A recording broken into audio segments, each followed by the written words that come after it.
the NBA East, the road to the finals comes through East Rutherford, New Jersey. Today, game one of the most anticipated head-to-head in the East. It's Stefan against Jason.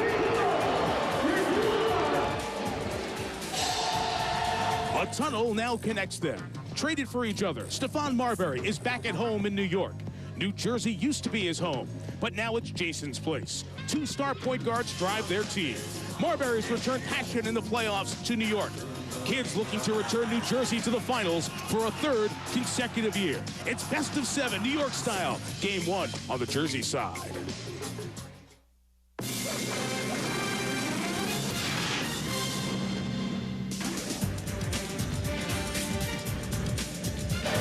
The NBA playoffs on ESPN continue. Game one of the Eastern Conference quarterfinal. The 7-2 seed, the Knicks, the Nets. Spike Lee has joined the Knicks fans who've made the journey across the Hudson River through the Lincoln Tunnel here to the home of the back-to-back Eastern Conference champs for game one. As we look at the McDonald's brackets, you see the 2-7 matchup with the three-time Atlantic champs taking on the Knicks, who did not win but one game in the season series between these teams.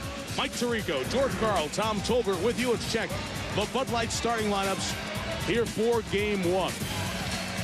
Jason Kidd and Kenyon Martin, the important stories for the Nets. They say they're healthy. They are both in the starting lineup. Neither played in the last two games. Stefan Marbury, Shandon Anderson in for Allen Houston, who's out for the Knicks. Tim Thomas, Kurt Thomas, and Nazr Mohammed up front. You know game one has such great value in a best of 7. Obviously the home team and the better team has had a lot of the advantages in game one. Kenyon Martin's ready. Guys, give me a headline. What you're looking for, George?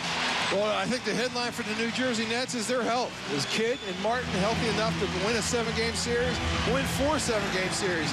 They've been a second-place team in the NBA for 2 years. They want to get back and try again. Knicks have to be special in transition defense. They got to make sure they keep the Nets out of transition and try to make them score in the half court. And Tim Thomas and Richard Jefferson, good matchup. Right out of the gate, Martin loses it out of bounds, and it will be Nets ball. Remember, in the playoffs last year, the Nets scored on set plays right off the tip. Of course, it's so many storylines. The headline is the Jason Kidd-Stefan Marbury matchup. You also have the veteran coaching Lenny Wilkins against the rookie Lawrence Frank. Martin missed his first shot out of bounds off New York. You got so many great matchups. I think the Tim Thomas, Richard Jefferson matchup is going to be a key. Yes. I think, you know, the point guard, of course, who's going to be the best point guard on the court. Marbury's going to have to play fantastic to win the series. I mean, the big guys who's going to come out as a wild card up front. Jefferson to Martin. Kidd's bullet pass to the third-year man out of Arizona will draw the first foul and free throws of the night. There is Lenny Wilkins, age 66. He's done this a few times. This is his 238th playoff game as a head coach or a player. This is Lawrence Frank's first game as a head coach. Of course, he replaced Byron Scott. Had the great run at the start of that stretch when the Nets won their first 13 games. But since then, his team has been 12-15 because of the injuries in large part to Kidd and Martin.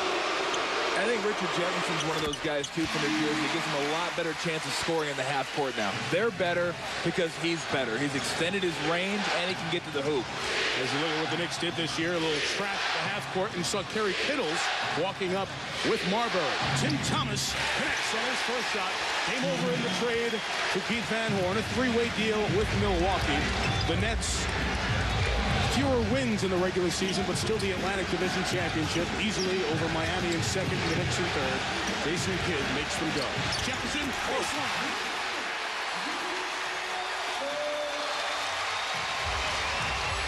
Once again, Kittles checks Marbury. Off the screen, Shandon Anderson.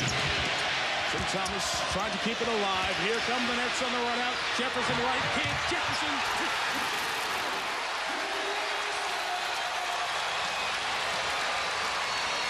And there's some of the floor balance you talked about, Tom.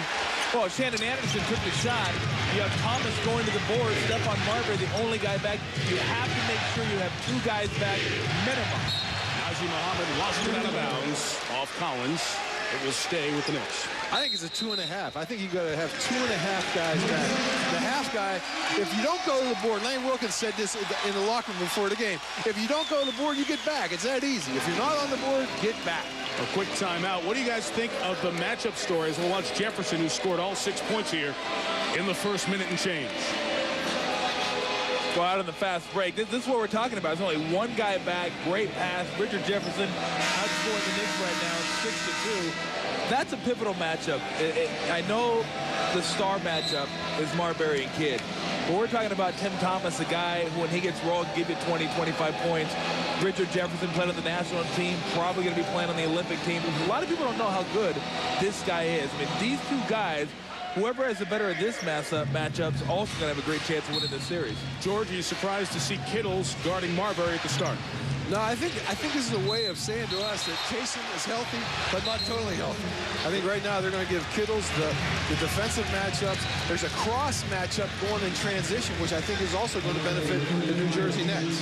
We've got a basket good because of the goaltend, and the foul was called as well on Jason Collins. So Tim Thomas, who scored all 4 for the Knicks, will come to the line. He grew up a Knicks fan. Patterson Catholic High School here in Jersey, 1 year at Villanova. He's had some playoff experience. Last year with George in Milwaukee, part of his 32 games of playoff experience against these Nets in the opening round.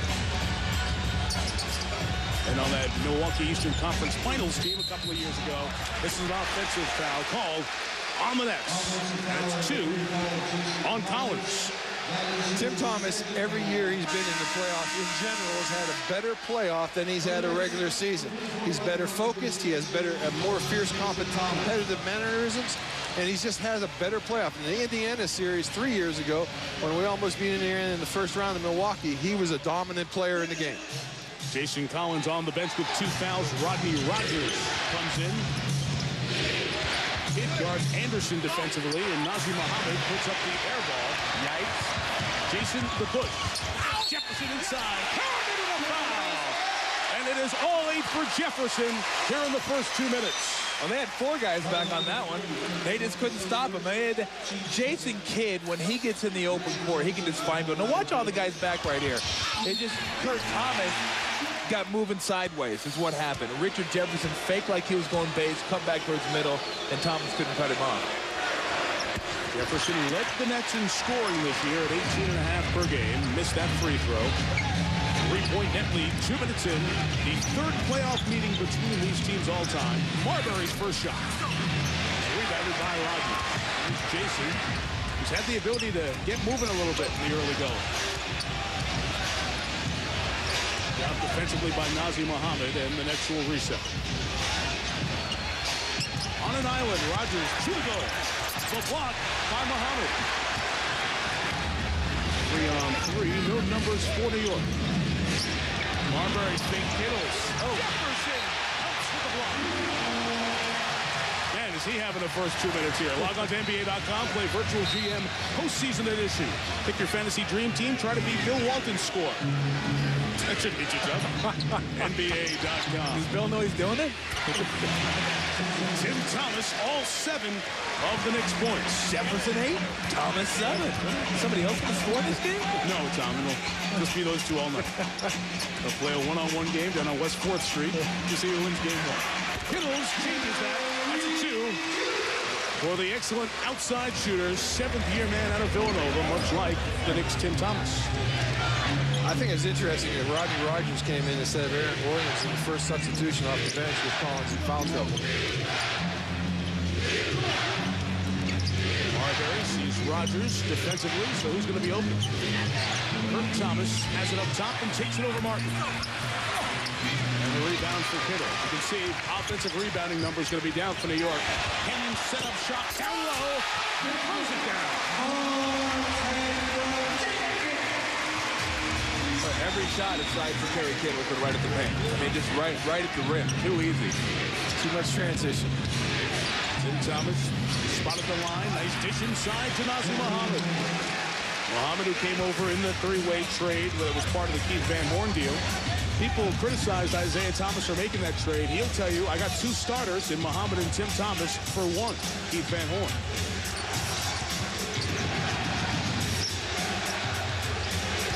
Kidd posting, turning, missing.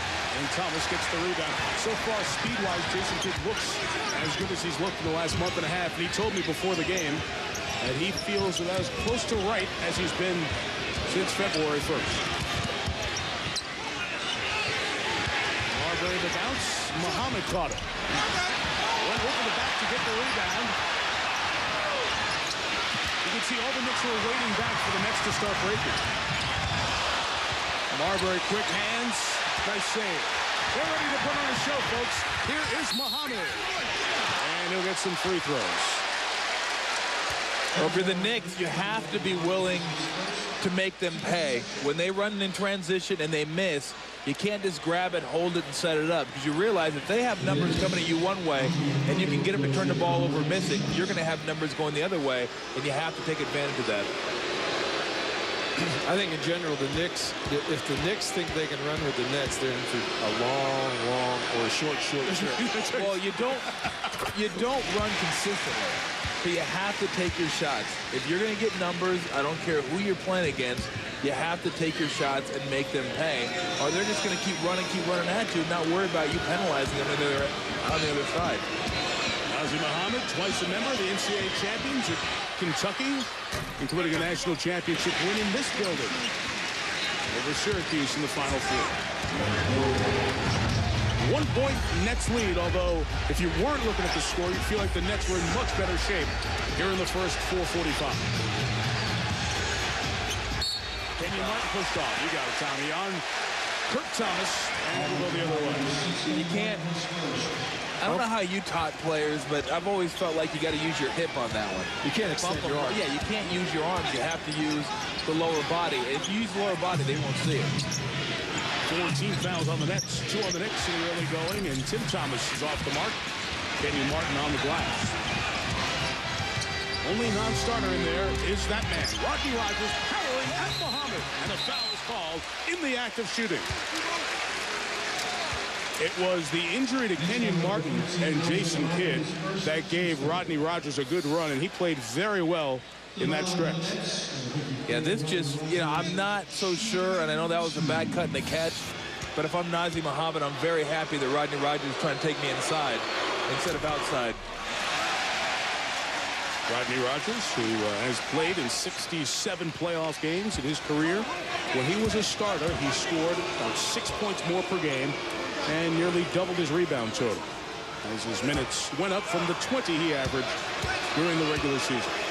I think the Nets have been waiting for Rodney Rogers to come out of his shell. I mean, he's been here a couple years and has not really performed at the level that they wanted him to, and they've actually benched him a few times through that stretch. Nets lead by 2. Where else will the Knicks get scoring? Remember, their best scorer from the outside, Allen Houston, was on the playoff roster, but not expected to see action in the early part of this series. Anderson lost it. Here come Kidd and Kittles and the great finisher Jefferson. It's Kittles. Make sure you give Shannon Anderson an assist for that break. I mean, that thing shot out of there like a rocket. That was a fast break starter is what that was. Yeah, we have a little zone going on right now. The last 2 or 3 possessions, New Jersey's thrown a little zone look at them, and and they're going back to it right now. See how the Knicks attack it with 8 to shoot. Force them to make an outside shot. Force him to turn it over. So a good job by the Nets, and Lawrence Frank, who's shown some 3/4 court pressure. Kittles on Marbury, the zone there. It's forced the Knicks into 4 turnovers and 4 of 11 from the field here in the first 6 minutes. Nets by 4. Game 1 of the Hudson River or Lincoln Tunnel Series. At the Bud Light Institute, we're proud that our beer is made with all natural. 11 lead with George Karl and Tom Tolbert. As we mentioned, guys, 3rd time these teams have played in the playoffs since the Nets have come to the NBA, and such different seasons. And look at what happened with the Knicks. Their coach was fired, their president changed, Scott Layden out, Isaiah Thomas in. So many changes on the roster. George, this is still a team that doesn't really know itself right now. They're a team of the unknown. I don't even think Lenny Wilkins knows who he's going to play and what rotations he's going to play. He's just going to throw guys out there, and if they play well, they're probably going to stay on the court. And if they don't, they're going to probably be substitute and try somebody else. And that is dangerous against a Nets team that has the parts together. And they made their coaching change as Byron Scott was fired, replaced by Lawrence Frank. The Nets defense, Knicks defense, I should say, forces the 4th New Jersey turnover. We got a plumber. You see, I wasn't Tom. You're supposed to handle it. It's the playoffs. Don't let distractions get you. Tom spilled his water. Had nothing to do with it. I'll take the blame. Tim Thomas, a lot of dribbling against Jefferson, trying to get a shot. Wow. Two good athletes head-to-head there. And behind the play, nearly a turnover, but Kenyon Martin scoops it up. Tim Thomas, 4 of 5 from the field. He has 9 points to lead all scores. Good double team right there. And Muhammad comes up with the turnover. See, in those situations right there, you get the turnover. Marbury makes after 2 misses. Or Penny Hardaway, I should say. Check that. With the make, his first hoop as Penny has come into the ball game. That time they put Marbury on the baseline. It came off the screen, which I think you're going to see more of. I think to get him as an offensive player, they'll put him on the baseline a little bit more. I was right, Tom. Thank you. Came all the way. You're rarely wrong, Mike, and I was thinking to myself, man, I must be nuts. I could have swore that was Marbury that made that shot. I flashed over the stat sheet. Boy, did I miss it too? Now Steph, now a 3. And back-to-back field goals for Marbury, and the Knicks are on top by 1. But you can't let him line it up like that. You got to put some pressure on him. I know he's quick, and if you're kiddos, you don't want him to go by it, but if he hits an outside shot next time down, you can't let him tee one up like that. First New York lead of the night. Kidd changes that with his hoop. Jason's low to this game. Yep. The Knicks do not mind being in that need-to-score position. They want to be an offensive-minded team. They have some offensively skilled players. Yeah. The problem is, do they know each other? Do they have enough of them? Because if you score a lot, you could get up and down with Jersey. 3 to shoot. Kirk Thomas. Just a hair out of his range. He certainly make that shot, but not with the consistency of that elbow jumper he's so good at. Well, there's no question the Knicks, they're not the team they used to be under Riley and Van Gundy. A grinded-out team, physical team. This team is an offensive team, and if they had Allen Houston, they'd be that much better. Rogers missed the 3. Rebound for Thomas. Game 1 of the best of 7. 2 against 7 matchup. Gary Kittles forced the turnover with Jefferson. Back to Kittles.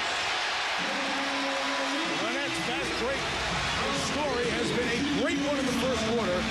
They have 10 fast break points. 16 of their 21 points have come in the paint. Anytime a turnover happens, it's a layup at the other end of the court. Marbury misses his shot. Kittles. Nobody stopped him. And he'll get a free throw.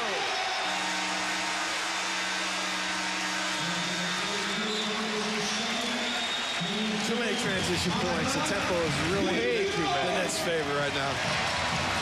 They are a lethal team in transition and have 10 more than the Knicks already here in the first quarter. Gary Kittles is 4 of 4. Richard Jefferson 3 of 3 from the field. It's a good start for the 2-time Eastern Conference champs. Nets lead by 5 inside of 3 minutes.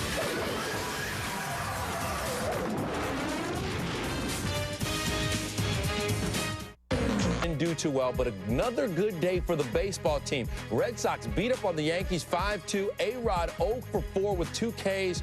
Boston's won 2 straight. The finale of that series, 11 a.m. Monday. It's Patriots Day in Boston, so it'll be a party in the city. We'll see if the team can close out in style. Meanwhile, Pacers just run the Celtics out as Al Harrington posts career playoff highs in points, rebounds, and steals. Mike? Thank you. See you guys down Times Square a little bit later on. Jumana Kidd sitting and watching there. Has watched Jason Kidd and the Nets get out to a 12-2 fast break point advantage. A 23-18 lead. We have Jay-Z, we have Spike Lee. We've got a lot of people in the house here. A little basketball buzz here for this series in New York, which has been missing over the last couple of years. And I enjoy the powder blue Yankee hat, by the way. Just share that with you. How about just like the old regular baseball hats? Not a red Dodger hat or a pink Yankee hat. Enough of those. The Nets are wearing their red socks. I love the red socks. Oh, man. That might incite some of your fans who are also Yankee fans would not like to see red socks right now. Michael Sweetney, the rookie out of Georgetown, has come in for the Knicks with Penny Hardaway, Nazir Muhammad, Stephon Marbury, and the man with the ball, Tim Thomas. Here's Penny up top for two. Funny that Penny Hardaway, once thought of as one of the star players in the NBA, was the throw-in, the afterthought in the Stephon Marbury acquisition from Phoenix. The alley for Kittle. So the Knicks went with Marbury on Kittles, and the Nets take advantage of it right away. Well, both coaches came out of the timeout with a double down for Hardaway and a lob for Kittles. Is great coaching from the bench. Stephon got in the paint. Kenyon Martin swats it, but score it. It's goaltending. George, what you were talking about before with the cross-matching in transition, to avoid some of that, and especially with Penny Hardaway in the lineup, the Knicks put Marbury on Kittles, and Lawrence Frank went right to it and took advantage of it. Exactly. Instead of cross matchups, which gives the Nets some advantages in transition, Marbury's going to cover Kittles. Kittles covers Marbury. So they've actually flip-flopped, but they're not going to flip-flop back the other way. Kittles, feet set, triple. The Nets are red hot. They've opened 12 of 16 here in the opening quarter. Kittles is 6 of 6. They try a little soft double there, see if they get the ball to Stephon Marbury's hands. Hardaway takes Kidd in, met by Rogers, who altered the shot, and off come the Nets to the races. Rogers the top, Martin the finish! Too many lobs, too many layups. Annihilation wouldn't be too strong a word right now, because they are just getting annihilated in the open court. Rodney Rogers running the break. Muhammad isolated. Rogers slapped it away. Both go down. Knicks ball. Just 4 on the shot clock. So the problem is they have the Nets, guys like Richard Jefferson and Kenyon Martin, they can get up so high. If you're even with them in the open court, you're behind them. You got to be ahead of them. Because if you're even, they're going to jump over you and dunk it on your head. I don't think you understand the speed and the quickness of these guys. The first time you play them, you can talk about it as a coaching staff. You can show it to them on film, but you got to witness it. And that's what the Knicks is going through right now. They're witnessing the strength of the New Jersey Nets. Thomas missed the foul on this end on the Nets. Well, you saw that graphic, guys, where the Nets are a very good team in the NBA, 4th in the league at 15 fast break points a game, and Lawrence Frank's team already has 14.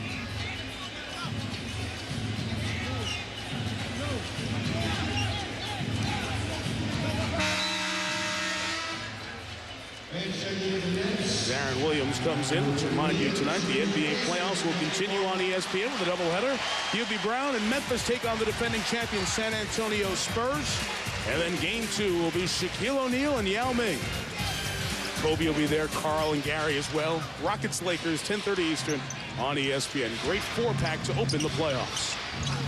Shot clock reset on the foul. Marbury on the take, his 4th field goal. He has 9. That was incredible. He's incredible. I mean, when he goes to his right, and we always focus on Jason Kidd and how strong and big he is. Marbury's a little bull. I mean, he is strong. Aaron Williams on the bounce, turned it over, and the Knicks will have a chance to cut it down to 4 or 3 here at the quarter. Of course, Stephon Marbury was a New Jersey Net for a couple of seasons. He was supposed to be the point guard to turn around the fortunes of this Morbin franchise. Instead, it has been the man he was traded for back in the summer of 2001, Jason Kidd, who's done that. A little flat 1-4, one-on-one action. Kittles the defense. Marbury draws a few. 1 to shoot. Steph takes. Shot clock violation. Never touching the rim. And they'll put on a second and change back on the clock. That's the weakness of Marbury's game. If he makes outside jump shots, he's almost impossible to stop. You got to use 2 guys if he's making the outside jump shot. Tonight, so far, he has not made that, so I think you can wall him in and maybe come off a little bit. 2 seconds in the quarter. Lucius Harris just in. Takes it. That's not the only thing the Nets did not make in the opening half. New Jersey shot 72% from the field. That's what happens when you get 14 of your 30 points as fast break points. Jefferson made all 3. Kittles made 6. Martin 2 of 3. Everybody was good for the Nets in the first. After one, the two-time Eastern champs, forgotten by many handicapping this postseason. Just a reminder, we're all still here. Up 6 after one. On the Jersey side, the George Washington Bridge, upper and lower levels, both moving pretty well on this beautiful late spring afternoon. Isaiah Thomas, who's made the trip here for game one, not in the seat, he's back in the tunnel. Isaiah hates being out close and watching the game, but the Hall of Famer has come in and really been the remake of this franchise. 22 players appearing in the game since Isaiah took over as the president of basketball operations back a few days before Christmas. 14 players or coaches have left. 13 players or coaches, including Lenny Wilkins, have come in. Now, when you consider your roster, if you include the injured list and your assistants, is comprised of 20 players and coaches, that's a pretty significant overhaul in a time when you have the salary cap and you have to deal with it. But the Knicks, the ownership, not afraid to spend money, has gone over the cap, paying the luxury tax, and has brought in people like Stephon Marbury, who makes that hoop to make it a 4-point game. And Isaiah told me yesterday one of the things was, as he got the job and started calling around, more people than he thought were willing to make some deals. And it's allowed him to get players like Tim Thomas, Nazir Muhammad, Marbury, and Hardaway. I think when he came, the New York Knicks were pretty much insignificant in the East and in New York City. He wanted to make them matter again. He wanted to make them count again. And I think they're on that road. They got a ways to go, without a doubt. Now on Tim Thomas is second. They have tremendous pieces, but I don't think the pieces necessarily fit right now. I think there's a lot of unknown right now. And I think this playoff series is kind of a showcase for these pieces. And it'll probably be a stimulus to Isaiah, to who they keep and where they go. Rodney Rogers, launched by former net Dikembe Mutombo, who's in the line to the front. Rogers, soft high release to knock it down and re-extend the Nets lead to 6 points. And the one point with Isaiah, the Knicks had a face forever. Go back through the great glory days, and then Patrick Ewing, even when the team struggled, Tim Thomas is fouled by Richard Jefferson. He's pushed. And then as Ewing played, Pat Riley became the face with Ewing, and then Jeff Van Gundy emerged. But then Jeff was gone, Ewing was gone, and this was a faceless team. And in New York, faceless teams don't get it done. And Isaiah Thomas coming in gave the Knicks direction, leader, somebody who had something to prove as well after being let go in Indiana by Larry Bird. And people didn't have great things to say about how Isaiah ran the Toronto Raptors. So you put all that together, you have a lot of people trying to prove themselves on the biggest proving ground in the world, New York City. Well, when you look around the league and you look at the big cities, L.A., Shaq, Kobe, Kareem, Magic, Boston with Bird and McHale, Chicago with Michael Jordan, Scottie. I mean, the big cities have big stars. Detroit with Isaiah. New York had really nobody, and they were going nowhere. Now, it's one thing if you don't have a star and you're winning with team basketball or team whatever you're playing, but if you're not doing either, then you want to at least have a drawing card. Marbury is that guy right now. He is the face of the New York Knicks right now. And foul about Mike Sweetney. Knicks 2 team fouls here in the second quarter. George, the Nets with 1. And the thing you forget, they stopped selling out the building, too. Yes, that's very big. At a high dollar, too, for Spike Lee and company. Without Jason Kidd, the Nets have not been as lethal on offense. And Mutombo there to wave it away. And it's out of bounds off the Knicks, and Dikembe gives the finger wave. No, no, no, as he heads back up the floor. That's so 90s.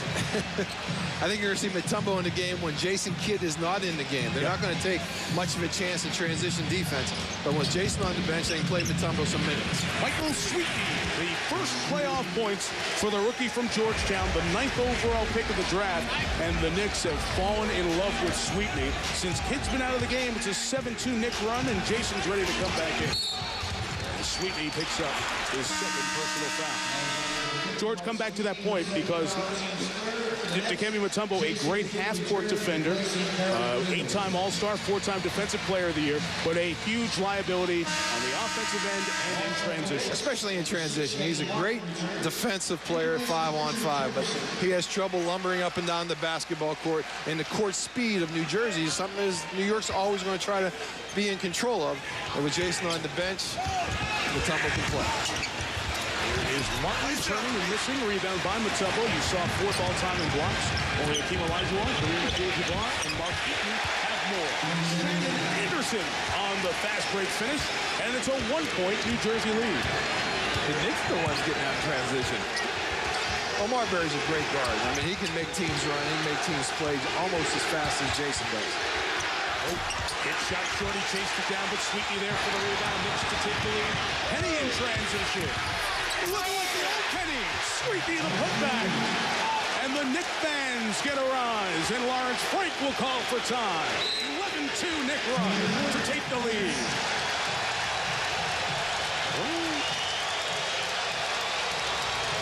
Two-time Eastern Conference champs in your own building, and it's like a 60-40 in your favor. It's New York. There's Broadway and there's off-Broadway. No matter how good the Nets have been, they're still off-Broadway, and the Knicks are still Broadway.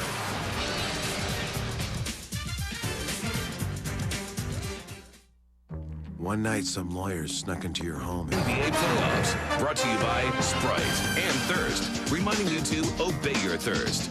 And Nissan, who invites you to ship the way you move through the world.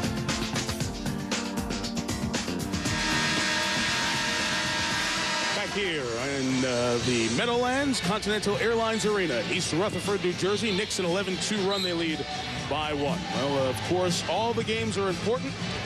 And all the games are on national TV the rest of the way. Tomorrow, the Hornets, Heat, and Nuggets Minnesota series will open on TNT beginning at 7 Eastern. And on NBA TV on Tuesday, you'll see Game 2 of the Celtics and the Pacers. Earlier today on ESPN, Indiana, a 104-88 win over Boston. A devastating second quarter from the team with the best record in the league, Rick Carlisle's Pacers. Lucius Harris, Jason Kidd in the backcourt. Aaron Williams left free. He knocks down the 16-footer. Undrafted player out of Xavier, his 7th NBA team, but now in 4 years in Jersey has really found a home. Power forward you. Derek Strong, Tyrone Hill, David West, Brian Grant. Got a lot of good power forwards that come out of that school. He's a solid player coming off the bench. Can do a lot of things. Hit an outside shot, bang, get rebounds. X marks the 4th spot. Marbury 3. Nice. Thank you, Tom. He thought about the transition shot. Draws the foul on Marbury. That's 1 on Steph. You should never, ever go for a Jason Kidd pump fake outside 18 feet. Ever. Well, Jason does not make the outside jumper. And he's a great penetrator, great attacker of the defense. But giving him those 2 free throws is a bad basketball play, bad defensive play. 83% shooter, Jason Kidd, who is tied with Larry Bird, 4th all-time in NBA history, 59 triple-doubles. Jason also has 6 triple-doubles in the playoffs in his career. And Stephon Marbury goes to the bench for the first time, and Frank Williams comes in for his first playoff action, the second-year man out of Illinois. When they start keeping track of playoff triple-doubles, I wonder. I wonder if guys like Oscar Robertson, Will Chamberlain, how many of those guys? I'm sure Oscars are counted because they've gone back and have Oscars regular season triple-doubles. Still one of the most ridiculous things ever, triple-double for a season. Yeah, the average Oscar. Absolutely absurd. His numbers in the early 60s simply eye-popping. Well, Williams in the game, watched by Kidd. He's in the backcourt with Penny Hardaway. Williams earned his way onto the playoff roster as he draws some contact in the foul. There's a lot of conversation in New York. Who was going to be the other guard on the floor? Williams lost a little bit of his shoe there. Was it going to be Moochie Norris or Frank Williams? And they ended up going with the second-year man from Illinois. Probably because of his size. I mean, Frank Williams is bigger, stronger. If he's going to play some minutes, he's going to probably have to play against Jason Kidd, who's a big point guard. And I think defensively, they wanted a little bigger, stronger player than Moochie. And Moochie had some good runs for the Knicks. And I talked to him before the game. He was very disappointed in the game. But Frank Williams is a young point guard that I think the Knicks think is going to be the future. Williams is 6'3", 210. There you see Lucci going with the suit and the T-shirt look at 6'1", 175. Is that the Knick T-shirt? That's the Knick T-shirt. That's very nice, George. Right up Tom Talley. I like that. Very nice. Casual. Nice bounce from Williams, and the other unrelated Williams, Frank, was hanging on to Jason Kidd on the way through. Well, guys, this game is slowed down from that frenetic first quarter pace, and that's advantage Knicks, I would guess. Well, I think it's advantage Knicks, but I think the Nets got to remind themselves maybe that they are a defensive team. Their #1 strength in the game of basketball is they cover people. They cover people very, very well. They're a great running team, but their powerful defense is what wins games for them. And I think with the Knicks, they've just been making shots. And it's hard to run, taking the ball out of the net, and they've turned the tables on them. 4 points in the second quarter, fast break points. One a layup by Shannon Anderson, one a follow by Michael Sweetney. So I think you have to take your shots at the net. You can't run with them the whole game, but they give you the opportunity. You have to take it. Pressured by the net, Sweetney forces it into Williams. This is a very limited offensive group out there for New York. And certainly can only skate by for a few minutes with Williams and Penny in the backcourt, Sweetney, Mutombo, and Shannon Anderson up front for the Knicks. Lob for Hardaway. Mutombo was bumped, and the foul is called on Kenyon Martin. That will be his second. I think Lenny Wilkins right now is trying to get Marbury to the timeout at 8:59, that break, and he's probably going to try to get down to 5:59 and get that break, and then get Marbury back in the game. Just gives much rest for them in an extended period of time. For the uninitiated, a timeout, if not called, comes the first dead ball after that 9-minute mark and 6-minute mark. Off to the races, Kmart. From Kidd, assist number 5 for Jason.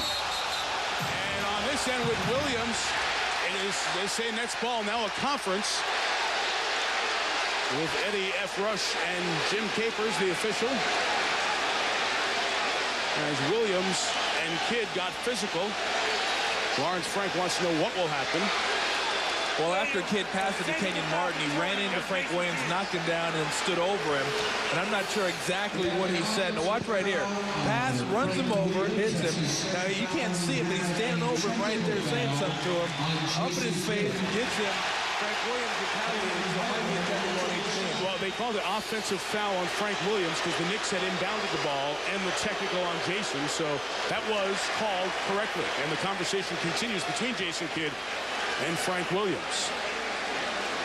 Oh, that's all they called on Frank Williams, is an offensive foul? Yeah. Interesting. You get the feeling they don't like each other very much right now? Well, they're still over there continuing the conversation. Maybe they did add a technical to it on Frank. Let's check it out here.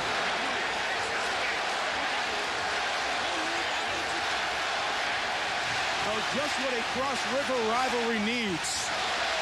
A little match to inflame the combustible situation. The fans seeing the replay on the scoreboard here at the Continental Airlines Arena, and they want more called on Frank Williams. Here's the whole sequence again. Williams was trying to draw the charge at the start of it. Here's a taunting going on right now. Jason Kidd's taunting, and that's the call. They're going to give Jason Kidd a taunting foul, and then the offensive foul.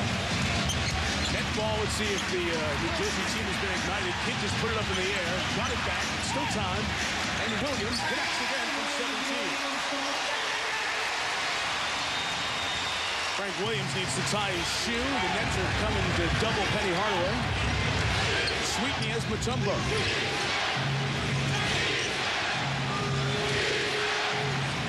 Here's Dikembe working on Aaron Williams, his former New Jersey teammate. Mutombo set a pick. Here comes the double Hardaway. Oh, nice move by Penny. Good job. He told me yesterday he's feeling so much better than he has the last few years. He still has a little bit left, coming off 5 different knee surgeries. Terrific shooting continuing into the second, and Kidd three.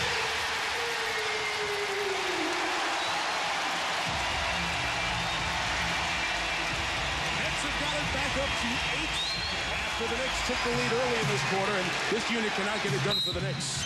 Anderson drives for his body, and the foul is called. It is game 1 of the best of 7 between two teams that don't see each other in the playoffs very often. Just the third playoff meeting between these teams, and it's been once a decade. In the 80s and 83, the Knicks won the best of 3, 2 games to none. And in 94, the Knicks won the best of 5, 3 games to 1, as the Knicks were on their way to the finals. We want to talk about Stephon Marbury and Jason Kidd matchup. Has seen more physical play with Jason Kidd and Frank Williams. Now Stephon is back in.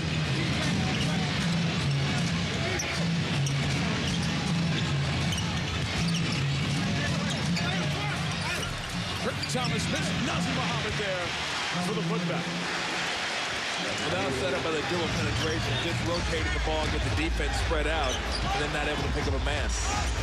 I think right now the Knicks have Hardaway as kind of a wild card, a surprise off the bench, playing very well. Fans wanted the foul. Aaron Williams over Kurt Thomas. That is 3 field goals for Aaron Williams. He has 6. The Nets, 30 of their 47 points coming in the paint.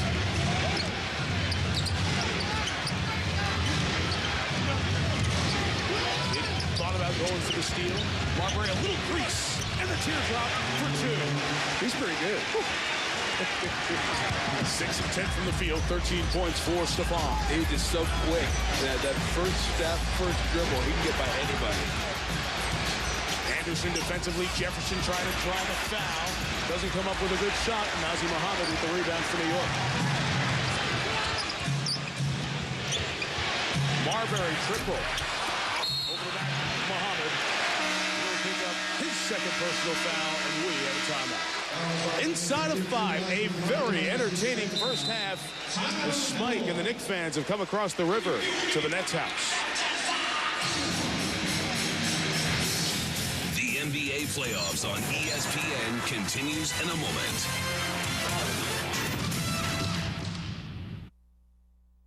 Hey, LeBron. Oh, what up, Thirst?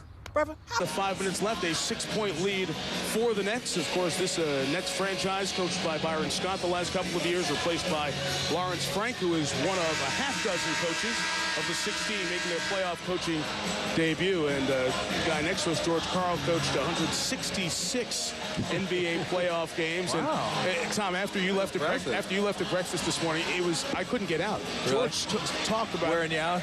An hour, just the energy of coaching in the playoffs. The blood's going. What about this time of year gets you so fired up? It's the best time of the year. For a veteran coach, it's the best time of year. The juice is more. This week, I missed it the most I've ever of anything I've done this year so far. I'm missing the playoffs. Your juice, your organization is juiced. Your preparation is intense, incredibly intense. You got statistics, you got ratios, you got shot charts. You got so much stuff coming out of the woodwork. And then the big thing is the game itself. You know the game about twice as much as you know a regular season game. You're prepared. You kind of know where the game's going to go. And you're always searching for the wild card. We have to give you a little massage. What do you mean, like the organization, they're on steroids because they're being juiced? But you can sense up at the Knicks facility yesterday, Willis Reed was around. So many people getting the Knicks ready. Penny Hardaway connects off the screen to make it a 5-point game. We talk about the intensive preparation. Lawrence Frank's office, when we visited with him before the game, looked like a Kinko's. There were so many colored pieces of paper and colored markers. Hit the lob. Martin was kept from getting to his spot, and it's a turnover. Kenyon wanted a foul, and so did Frank. Well, I think he's saying Tim Thomas held him. I think Tim Thomas was in good position. Yeah, you can get there before the offensive player gets there. You have the right to that space on the court. Penny Hardaway feeling it. Misfires, and Martin cleans the glass. Nazr Mohammed leads the Knicks with 5 rebounds. Martin and Kittles each have 3. Knicks thus far out-rebounding the Nets 13-11. Tim Thomas draws Jefferson, who lost it. Hardaway stepped in to get it, and the foul is called on RJ. So Richard will pick up his second to join Martin and Collins with 2. Tomorrow on ABC, we'll start it with the 3 p.m. edition of GMC NBA Hang Time, and then at 3:30 Eastern, the Mavericks and the Kings. Favorite game in the NBA. Yeah, 2 of the top guns in the West. Game 1 of their best of 7. No Diallo.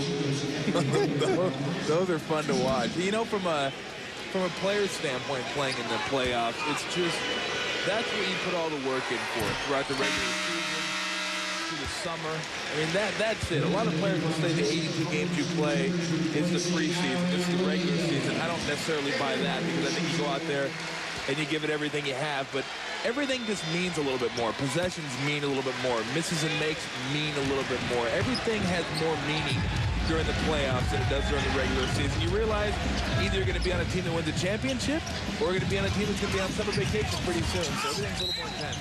Great speed by Jefferson, and his ability draws the foul on Tim Thomas. That's his third, so he's the first in the game with 3 personal fouls. But even winning a playoff series, like you got Marbury, who's never won a playoff series. Yeah. Kevin Garnett, who's never won a playoff series. I remember Ray Allen in Milwaukee, the first time we won a playoff series.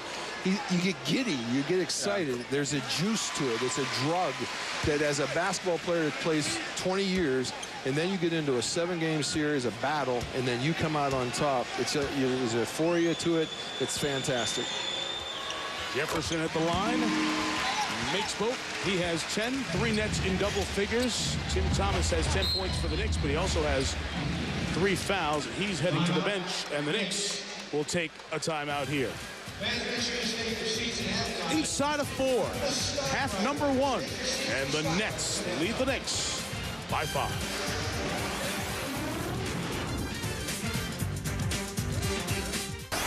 Hey, coming up in moments on the Toyota Halftime Show, Greg and Stephen A, they've been replaced by real ball players. The top 2 picks in the WNBA draft, Diana Taurasi, Elena Beard. It's Elena, Alana, whatever, right? Whatever you want to call me. All right, how's the state been so far? It's been good. It's been good. Just real busy, but, I mean, this morning was great when we got our picks. You're paid now. Come on, you get a paycheck. It's fun. Nice to know, though. Right. Nice to know. Oh, wow. Y'all taking our seats? I know my seat's warm. My seat's warm, too. Do we somebody, we replaced you with somebody with a jumper. Get off the stage. We needed somebody with a jumper. We'll talk about that in just a moment. Right now, let's go back to Mike Tirico. I mean, you can come in. I got you, Kevin. All right, Kevin, thank you. A huge upgrade in those chairs with Alana and Diana instead of Stephen A. and Greg.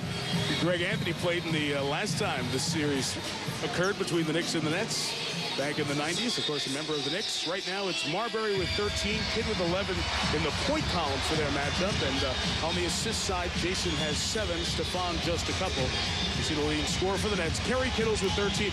And, Tom, that's usually an X factor. I remember during the Eastern Conference Finals and the NBA Finals last year, how often did we talk about if Kittles got going, the Nets seem to go very well. Well, Kittles is a guy that can go anywhere from 8 to 28. And anywhere in between. You just don't know what you're going to get from Kerry Kittles. But I'll say this, usually if he gets off to a good start, he has a good game. Nazir Muhammad went right at Jason Collins out of that timeout. 3-point game here with 3.5 left in the half. Collins back in after drawing 2 fouls early. He's back in, and trying to get him into the game will be important. Down up top, and Jefferson, not only did he pick up the foul, but I think he got the worst of it as well. He got Nazir Muhammad's left sneaker in the side of the head. It's right, on Richard. And right now, Lenny Wilkins is doing a great job out of timeouts. Almost every timeout, the Knicks have come out of the timeout, gotten what they want, and have gotten a basket out of what they want. I think it's going to be real important, along with Jefferson getting 3 fouls. Well, that's, you know, those are 2 fouls he's picked up, trying to split double teams, then reaches down and grabs somebody. Lenny Wilkins will watch his center, Nazir Muhammad, come to the free throw line. And before the game, Lenny was telling us, you know, all his experience. This man's been at it for over 2,400 games. You see where he is on the all-time playoff win list. He has the most wins and losses in the regular season of any NBA coach. He said if it wasn't New York, he wouldn't be back.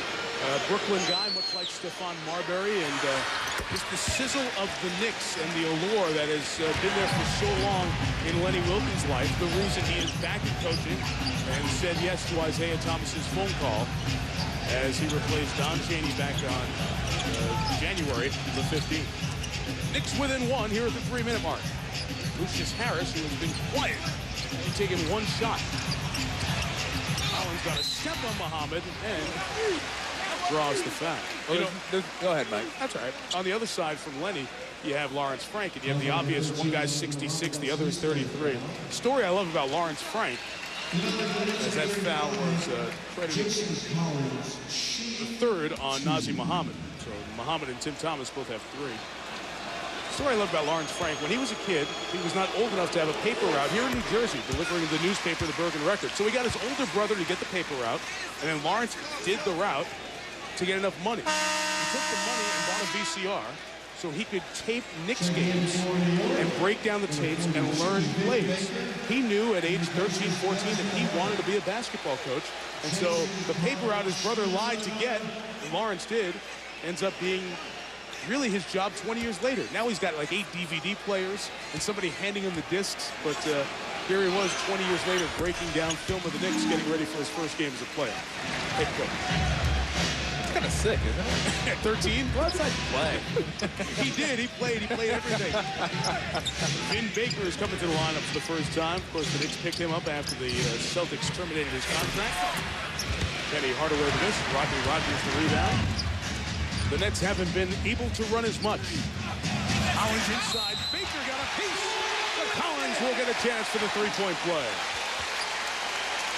This is a great transition, secondary transition. Yeah. They didn't get the initial thrust of transition, but they got a fast break. They run up the court, and Collins just posts up in the middle, and Jason Kidd has a knack of finding guys for easy baskets and the three-point play. It's a great pass by Jason, a great seal by Collins. 8 assists for Kidd. Collins missed the free throw. He's out off of Shannon Anderson. That will be New Jersey ball. Curious, and this will probably happen in the second half, but whose offense is going to go in the tank first? You got both teams shooting above 50%, the Nets above 60%, and these teams shoot about 44% for the regular season. This is not going to continue. Rodney Rogers had trouble catching, still collects. This is Harris, tough shot. Yeah, over Penny. Tough shot, bad shot. And Kidd volleyballs to keep it alive. Kittles left 3 for 3.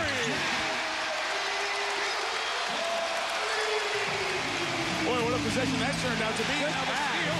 Kittles again. Harris the rebound.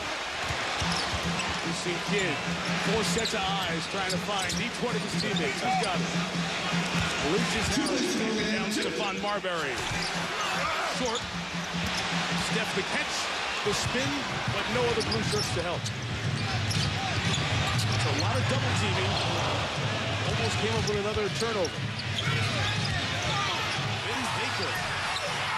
Misfires, a couple of discards, and Rodney Rogers is going to be the one who gets whistled for the foul. I don't like that. I think that's 2 big guys down there battling, and Rogers is riding them out. And maybe if I see it again, I'll change my mind, but I know Rodney Rogers ain't going to change his mind. He did not like that one. His second foul. But Rogers is eating up space down there. That's a big man. You don't ask where's the beef when you see him. Free throws coming now for Kurt Thomas in his 9th year out of TCU. This is a man who's so important to the Knicks because of his 11 points a game and 8 rebounds. That's his first point of the night. Thomas, who was playing the 5 position and out of position for the most part for the last couple of years. Back where he should be at the 4 spot this year, and he's had a good season. And he's the one guy on their team that really kind of brings an attitude, an edgy attitude, physical toughness. He's not a real big guy, but he'll get in there and battle 4s, he'll battle 5s, and he's not afraid of anybody. Final 90 seconds of the first half. New Jersey has led most of the way. The Knicks led briefly in each quarter. Kittles misfired, and Penny comes away with the rebound. Hardaway and Marbury here. For the Knicks, if you're just tuning in, Tim Thomas picked up his 3rd foul a few moments ago. He's on the bench with 10. Kurt Thomas traveled, missed the shot. Anderson in there fighting. Jump ball home.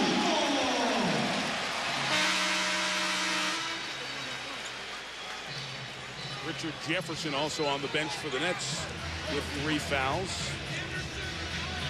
So both starting 3 men for each team, out with 3. And the Nets are going to bring in Brian Scalabrine here. There was some question as if Scalabrine would play tonight because of a hamstring injury. Here comes. Check out that look. Veal. That look is unbelievable. You like that look, huh? That is awesome. Red hair and red socks. Former Southern California Trojan. Only SoCal. Penny left free. Confident stroke for Penny Hardaway, who has 12 points on 4 field goals. That is first 3. Every time the Nets are taking it out, 8, 10, 12 points, Knicks come back and will serve. Kurt Thomas a foul. The bump. on Kittle's coming across the lane. And I think it's 3 on Chris Thomas. Let's see. That is his third. So all 3 Knicks starting forwards, Thomas, Muhammad, and Thomas, Kurt and Tim, 3 personal fouls here in the first half. Not very subtle. But it doesn't affect the Knicks because right now they just got so many frontline bodies that he's going to throw some more guys in. Sweety's coming back in. I think it was a surprise that Sweety was the first guy off the Knicks bench. Vin Baker, Mutombo, Sweety played well in the last 2 or 3 weeks of the season. He's the first guy in. I would only ask you, Coach, don't you hurt yourself offensively if you have to go with Sweetney, Baker, Mutombo as opposed to the guys who start? I think you hurt yourself if you don't initiate the Kurt Thomas pick and pop offense. Kurt Thomas is already in the game, and really Muhammad and Mutombo are not going to get a lot of touches. I think right now what's missing for the Knicks is Kurt Thomas's pick and pop in the pick and roll situations. Stephon Marbury is such a great pick and roll guard. Could be 2 for 1. 2 for 1. No, Tom, will not happen. Hardaway has Scalabrine.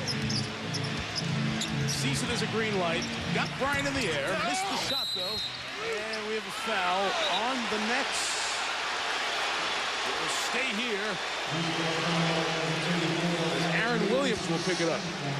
There's 2 on Williams, 2 on Rodney Rogers, 2 on Collins, 2 on Martin, and 3 on Jefferson. Toyota halftime show coming up. Diana Taurasi and Alana Beard, the first 2 picks of the WNBA draft today, are in the studio across the river at Times Square. And we'll look back at game 1. The Pacers' 16-point win over Boston. One more free throw coming for Vin Baker. In the news yesterday, remember the Knicks signed him, I should say, after the Celtics terminated his contract. There was a grievance that went to arbitration. Because Baker had 2.5 years and $35 million left on his deal that was voided because of recurrence of his alcoholism problem. Nets take a 20-second timeout. Yesterday, I should say, settlement reached between the teams. The Celtics will pay Baker in the neighborhood of $15 to $17 million to satisfy the deal. And the ball said. Be coming up. I thought it was interesting watching the coach of the WNBA champion Detroit Shock, Bill Laimbeer, with his assistants in the studio doing the draft and doing the pregame. Like, hey, Kevin, I can't do my comment right now. We're on the clock. It was some bizarre TV, but it was good to watch Pam Ward host the WNBA draft over here in Secaucus this morning. How cool is this? Eastern Conference, Knicks, Nets, 59-55, and it's not in the 4th quarter. It's in the 2nd quarter. They clear out for Kidd. Anderson tries to stay with him.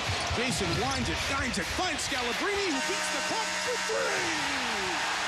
3. It's good, and that'll end the first half. Of all people, Brian Scalabrine, who hit 10 3-pointers this year, knocks down the 3 to end the half. They'll go to replay, which by rule you must when the ball goes in the hoop at 0-0. But this one looked absolutely on time. Perfect. Great look, guys. Those lights around the scoreboard are digitally connected to the clock, and it's out of his hands before 0-0. So Scalabrine not in the game at all. 1 minute, 1 shot, 1 3. Good half at the break. The Atlantic Division champs trying to earn the respect and earn the pride of the best team in the New York area. Also get to the NBA Finals for the 3rd straight year. Nets 62, Knicks 55. Toyota halftime show with all the guys and Diana and Alana coming up next.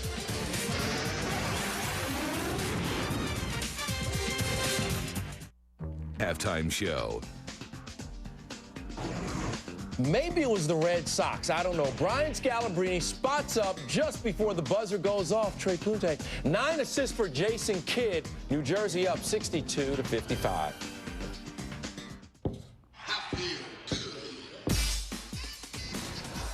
Duke's Elena Beard, a 3-time All-American and the John Wooden Award winner, is college basketball's top player, and she's now headed to the WNBA along with that woman right there, UConn's Diana Taurasi, winner of 3 straight national titles. Both saw their dreams come true today. First pick of the 2004 WNBA draft, the Phoenix Mercury select Diana Taurasi from the University of Connecticut. Washington Mystics select next. Welcome to the Toyota Halftime Show. We are joined by two very special guests. The first two picks in the WNBA draft, Diana Taurasi, Elena Beard. We got it right? Yeah. Right. Okay, because there's so much confusion about that. First of all, what's this day been like, and how is it to be the #1 and #2 picks in the draft? I mean, it's been great. A dream come true. It's been a busy day, but, I mean, this is a once-in-a-lifetime kind of deal, so I'm excited.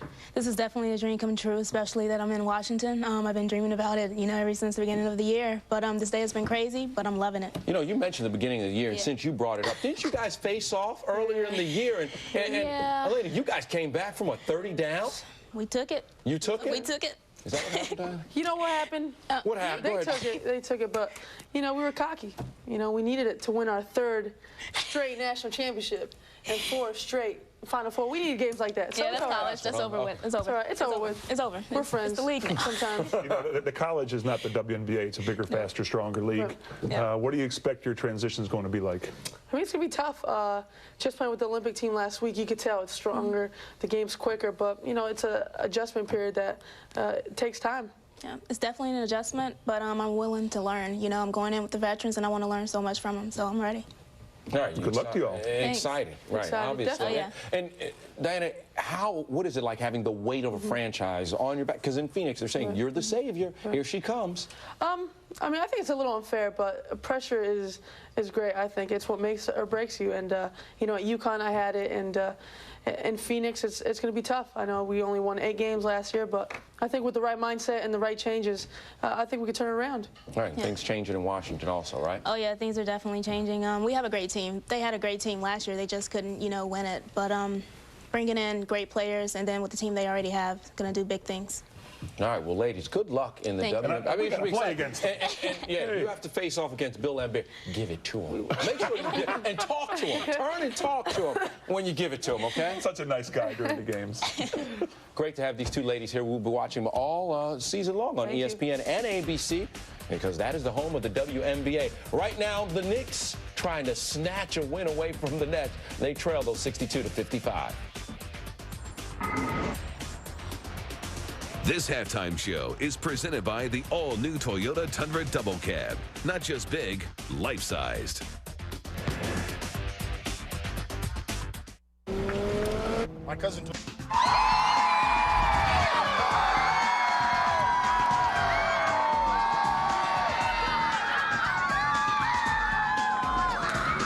It's a picture-perfect day in New York, and fans hanging out in Times Square. You could be across the river watching the game, or you could be watching on ESPN. Kenya Martin, 6 points, New Jersey with the lead at the half. The guys are back, Stephen A. and Greg, and let's jump right into the mix in a fast break through Game 1 of the NBA playoffs. Is the Game 1 of the Celtics and Pacers series, and things a little physical early, and Jermaine O'Neal really didn't like it, but O'Neal, the bucket there. The dunk and more O'Neal. Boston had no answer for O'Neal down there. He's just too big and strong. Here he gets a nice little technical foul, but he was fired up. Jermaine O'Neal fired up, and as Bill said, no answers for Jermaine O'Neal, Greg. Well, none. The game came down to who was a bigger and stronger interior team, and that's what Indiana has the advantage. And there you see Ron Artest, who just did a phenomenal job defensively on Paul Pierce. As great as Jermaine O'Neal is, he's also temperamental. He needs to watch himself. No ejections are needed in this series where he's concerned, especially when he's going against a scrub like that. You're the ultimate hothead. How you going to go and say something like that? I'm not playing. I'm not playing. That was good. 24 and 11 for Jermaine O'Neal, and Ron Artest chips in with 24, 6 and 5. Remember, Paul Pierce had that huge Game 1 in last year's series. Different flavor this time when he had 20 points in the 4th quarter, and that was the difference. Doesn't have the experience to go along with him this year. Well, and the teammates. The teammates, and so no truth on this day. He looked lonely for the Celtics. He looked lonely. There are still 2 games to go as ESPN begins the playoffs, and the Grizzlies and Spurs kick it off in HD at 8 Eastern after Sports Center. Then it's the Rockets and Lakers at 10:30. I don't even know why they're going to play the Rockets and Lakers. Did he just say my Rockets? Now it's his. It's his Rockets. So at least he picked somebody other than the Pistons for a change. I'm happy about that. I thought he was going to say the Pistons are going to win the Lakers and the Rockets series. This halftime show is presented by the all-new Toyota Tundra Double Cab. Not just big, life-sized.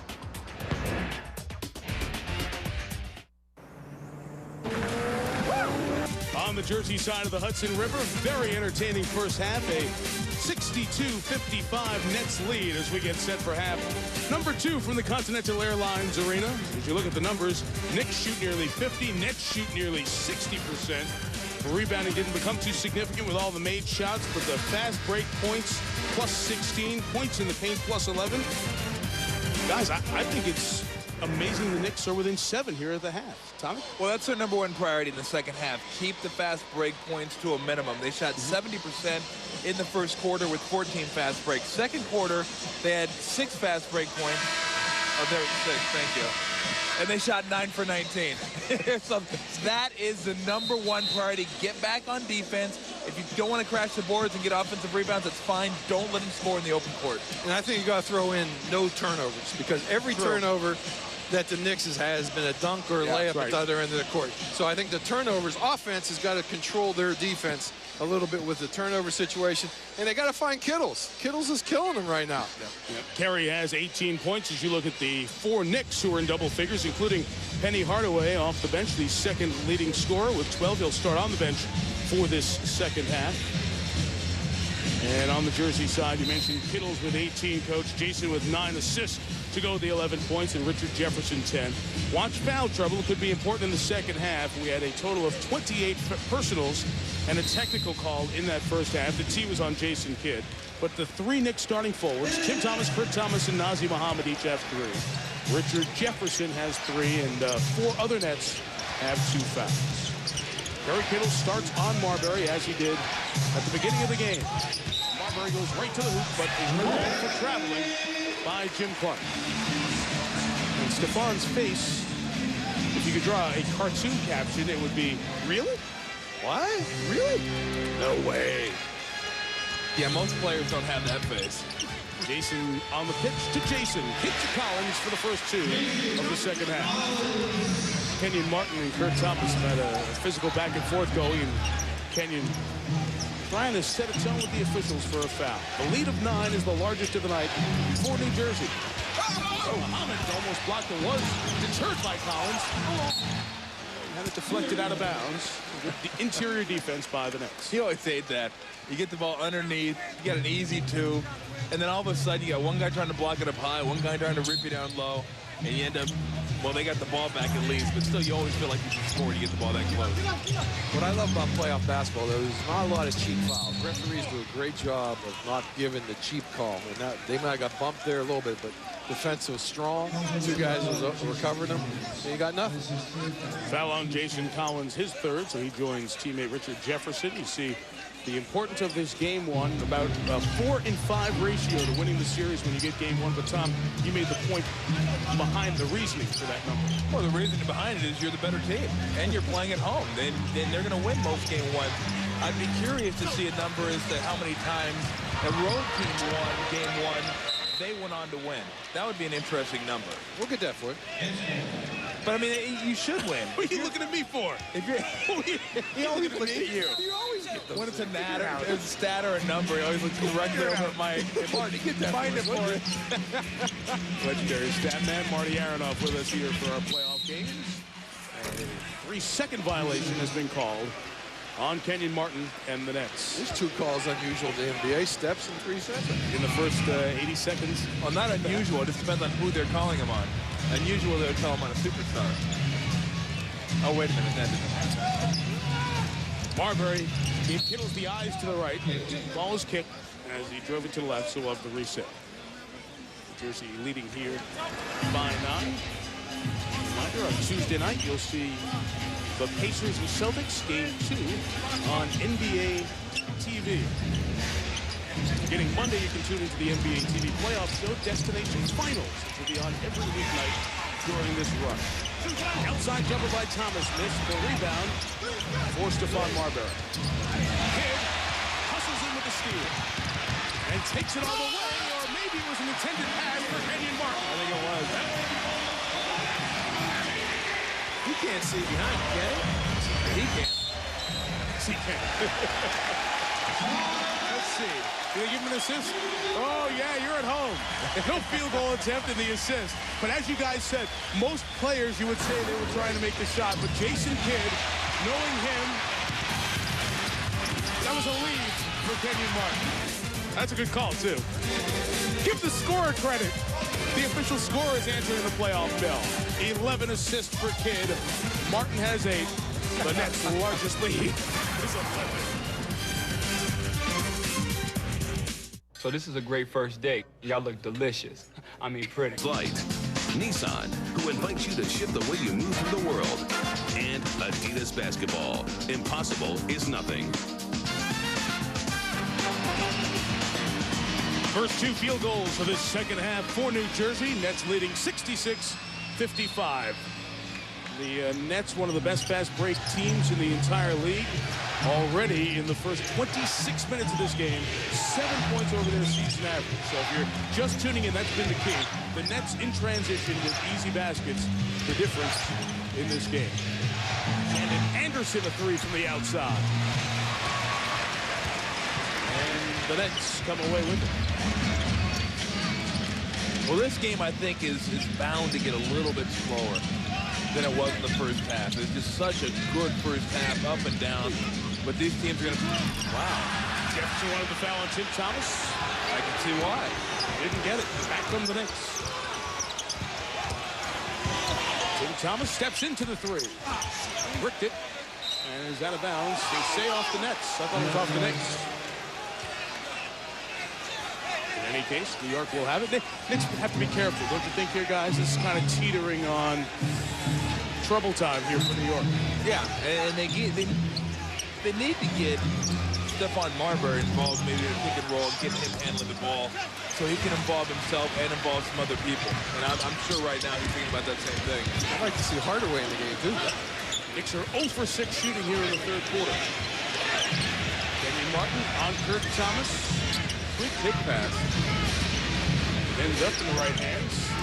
Kidd got the bump from Collins as the mismatch. Down low, identified it, and drew the foul on Anderson. Shandon Anderson will pick up his first. And here comes, as you called for, George, Penny Hardaway. I think right now the Knicks, I would think, would like to slow the game down.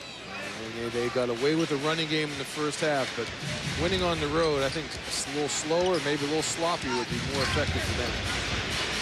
6 to shoot for Jefferson. Takes the 3 over Hardaway. Penny, nice little veteran move. Just a little tip to Kurt Thomas as Collins was closing in. Well, they slowed it down all right. Themselves, they haven't scored this half. Kidd knocks it away. Again, you have to re-emphasize, you're watching a Knicks team that was under 500, 39-43. And they're without their best scorer, even though Marbury's a very good scorer, Allen Houston. Allen Houston's had some great games, great playoff games as well. A scud. Knicks 0 for 7, 2 turnovers. Kidd pushes, Penny wins. This is the 3. And Tim Thomas gets the board. Allen Houston out with the left knee injury. It's been called a quad injury, but talking to Allen yesterday, it's really his knee that's bothering him. Offensive foul, Tim Thomas is 4. And the Knicks can do nothing right. There's Allen, who was put on the playoff roster, although he will not play in the early going of this series. If the series was extended to a half-dozen games, with it being spread out over the next couple of weeks, maybe you'd see Allen Houston then. Certainly if the Knicks got to a second round, because you cannot change the playoff roster once you set it. So, not likely to see action here in the early going. Kenyon Martin fouled by Kurt Thomas, and even though they haven't scored very much, just 4 points here at the start of this half, the Nets are in control. As a matter of fact, the score thus far is 4-0 in this half.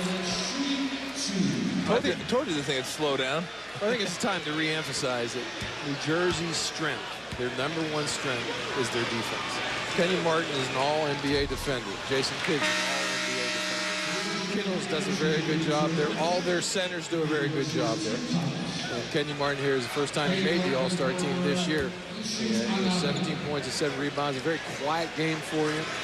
And I have a feeling as this series goes on, Kurt Thomas and Kenyon Martin are not going to like each other. Just kind of the body language and the way they're beating on each other right now. The foul on Kurt Thomas was his 4th, so both Kurt and Tim Thomas on the bench with 4 fouls. The Knicks are scoreless in this half. Marbury unable to change it. And on the push, Kenyon Martin. Fouled by Anderson. And he'll get 2 free throws. It's what you were talking about. When Marbury drives or takes his shot. Yeah. The 2 and 3 men, this time being Anthony Hardaway and Anderson, have a right to get back. But they, a lot of times right now, teams think they're getting back, but they're not getting back. The angle is not good enough to cut off the drive to the basket. I mean, a couple times Kurt Thomas has been back. Sometimes they've had 3 or 4 guys back, but they're not cutting off the wing angle to the basket. One more coming for Kenyon. Coach, you mentioned that he and Kurt Thomas probably will not like each other at the end of the series the way it's going. Both are Dallas guys. Kenyon, although he was born in Michigan and went to college at Cincinnati, played his high school basketball in Dallas. Well, Kurt Thomas not only went to high school in Dallas and was born there, but was a full-year star at TCU. Matter of fact, he was one of 3 players in NCAA history back in 1995 to lead Division I in rebounding and scoring in the same year. It has been awful growth for the Knicks in the first 4:40 of this third quarter. Well, this is where they really miss Allen Houston in half court. He's their best half court scorer. He's a deadeye coming off screens. And Anderson tried to dish it to Nazir Muhammad, and they turn it over again. I think it's time to just give Marbury the ball. Clear out and let him play. I think they get some rhythm and confidence back in.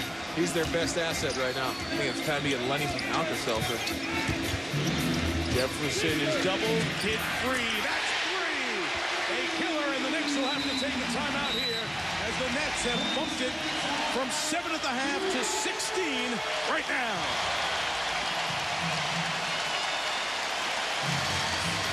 A 9-0 jog to start this third quarter and carry it over from the Scalabrine 3 at the end of the half. It's a 12-0 run for the Knicks. Well, it's completely their offense, because defensively, they've only given up 9 points in a little over 5 minutes, which isn't bad. I mean, that's not bad at all. Your defense is playing pretty good, but you say haven't scored. They haven't scored in the third quarter. Haven't sniffed. 6:52, they have not scored. It's been turnovers. It's been missed shots. 0 for 8. 4 turnovers. Hey, yay.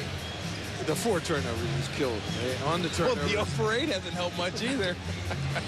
You're right.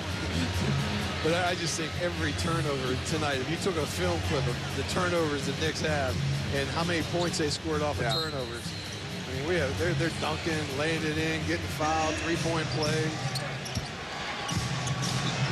The Knicks defense has contributed to it here in this third quarter. Individually, some very good defensive players on this New Jersey team. Well, they got guys with the ball right now that shouldn't have the ball on the spot of the court. Sweetney right there. That's just 8 seconds on the shot clock. Tough shot by Hardaway. And Anderson couldn't get the follow flush. Kittles hit on the push. They sent some blood. Beautiful to Martin. To Jefferson. The Knicks to get back defensively. Jason sees Mike Sweetney, so ding, ding, ding, ding, ding. Where's the mismatch? There you go. Kenyon down low. Nazir Muhammad guarded the rim. They did a good job recovering defensively, and the Nets pick up the foul. The Don Kid, his second. Jason has played very well here, guys. 11 assists to go with his 14 points here tonight. He's only the best. Look at a little shadowing of Marbury when he has the basketball. They just want to take the ball out of his hands, and then Kittles will try to deny him a catch back. Michael Sweetney trying to change the 0 for 10 third quarter. He did. They're 0 for 11. Marbury comes up with a steal of his own. See if the Knicks can get something in transition. Kidd stops the ball, and there's the shadowing again. Kittles providing at that time. Sweetney free on the baseline. Pretty move, and the foul. And after 6 minutes, 20 seconds, the Knicks have scored. Got a lucky shot, too. Yeah, I've seen Maker. He makes a lot of those, though. He's pretty crafty around the bucket. Sticks those big buttocks into you. I was really amazed how much Isaiah and Lenny liked him. Talked about how well he's played and how they think Sweetney's going to be a very good basketball player for him in the near future. Foul on Jason Collins was his 4th. He remains in the lineup momentarily. Nazir Muhammad knocked it away. Now Rodgers come in to get Jason Collins. Well, 2 more games in this quadruple header on ESPN tonight. After SportsCenter, UB Brown and the Memphis Grizzlies take on the defending champion San Antonio Spurs. And then the Rockets and Jeff Van Gundy take on the LA Lakers. So can't wait, man. Those will be fun games to watch. Rogers missed 3, Knicks rebound. Get done with this one. All of us will go over to the ESPN zone, get a tall boy, and sit down and watch some Western Conference playoffs. They serve iced tea and tall now, huh? I didn't know that, Tom. It's 44 ounces of iced tea. Remember, it's the family hour, Tom. I know you're not used to working at 6:30 Eastern. Hardaway trying to back down Jason Kidd. Nice cut by Anderson. Made himself available. Back-to-back field goals for the Knicks. And the Knicks are going to have to get it done on the defensive end. You're watching the scores go by on the bottom. Remember, SportsCenter will come your way as soon as we're done here. 3 of the hockey series ended tonight, including the Devils being eliminated. Jefferson got fouled. He just made that happen on his own, and then Muhammad picks up his 4th foul. So now they're discussing if it was on the pass or on the shot. Oh, it was clearly on the shot, but he got hit so hard, I don't know if he could make it. There's a conversation going on here. Eddie F. Rush calling over both officials. Scoreboard says it's on the pass. Yep. For this game, you compare the halves in this game, it went from Lamborghini to Pinto in about 15 minutes. Pinto. Because they were just flying, and the viscosity was nice in the first half. Turned over here. It's 1 hair above horse-drawn, you know. Well, this is the 3rd playoff meeting in the NBA between the Knicks and the Nets. The Nets jumped out to a 6-point advantage after 1, 7 after 2, taking it up as high as 15. But the lead right now is 11. 71-60, Nets timeout. Back in New Jersey in a minute.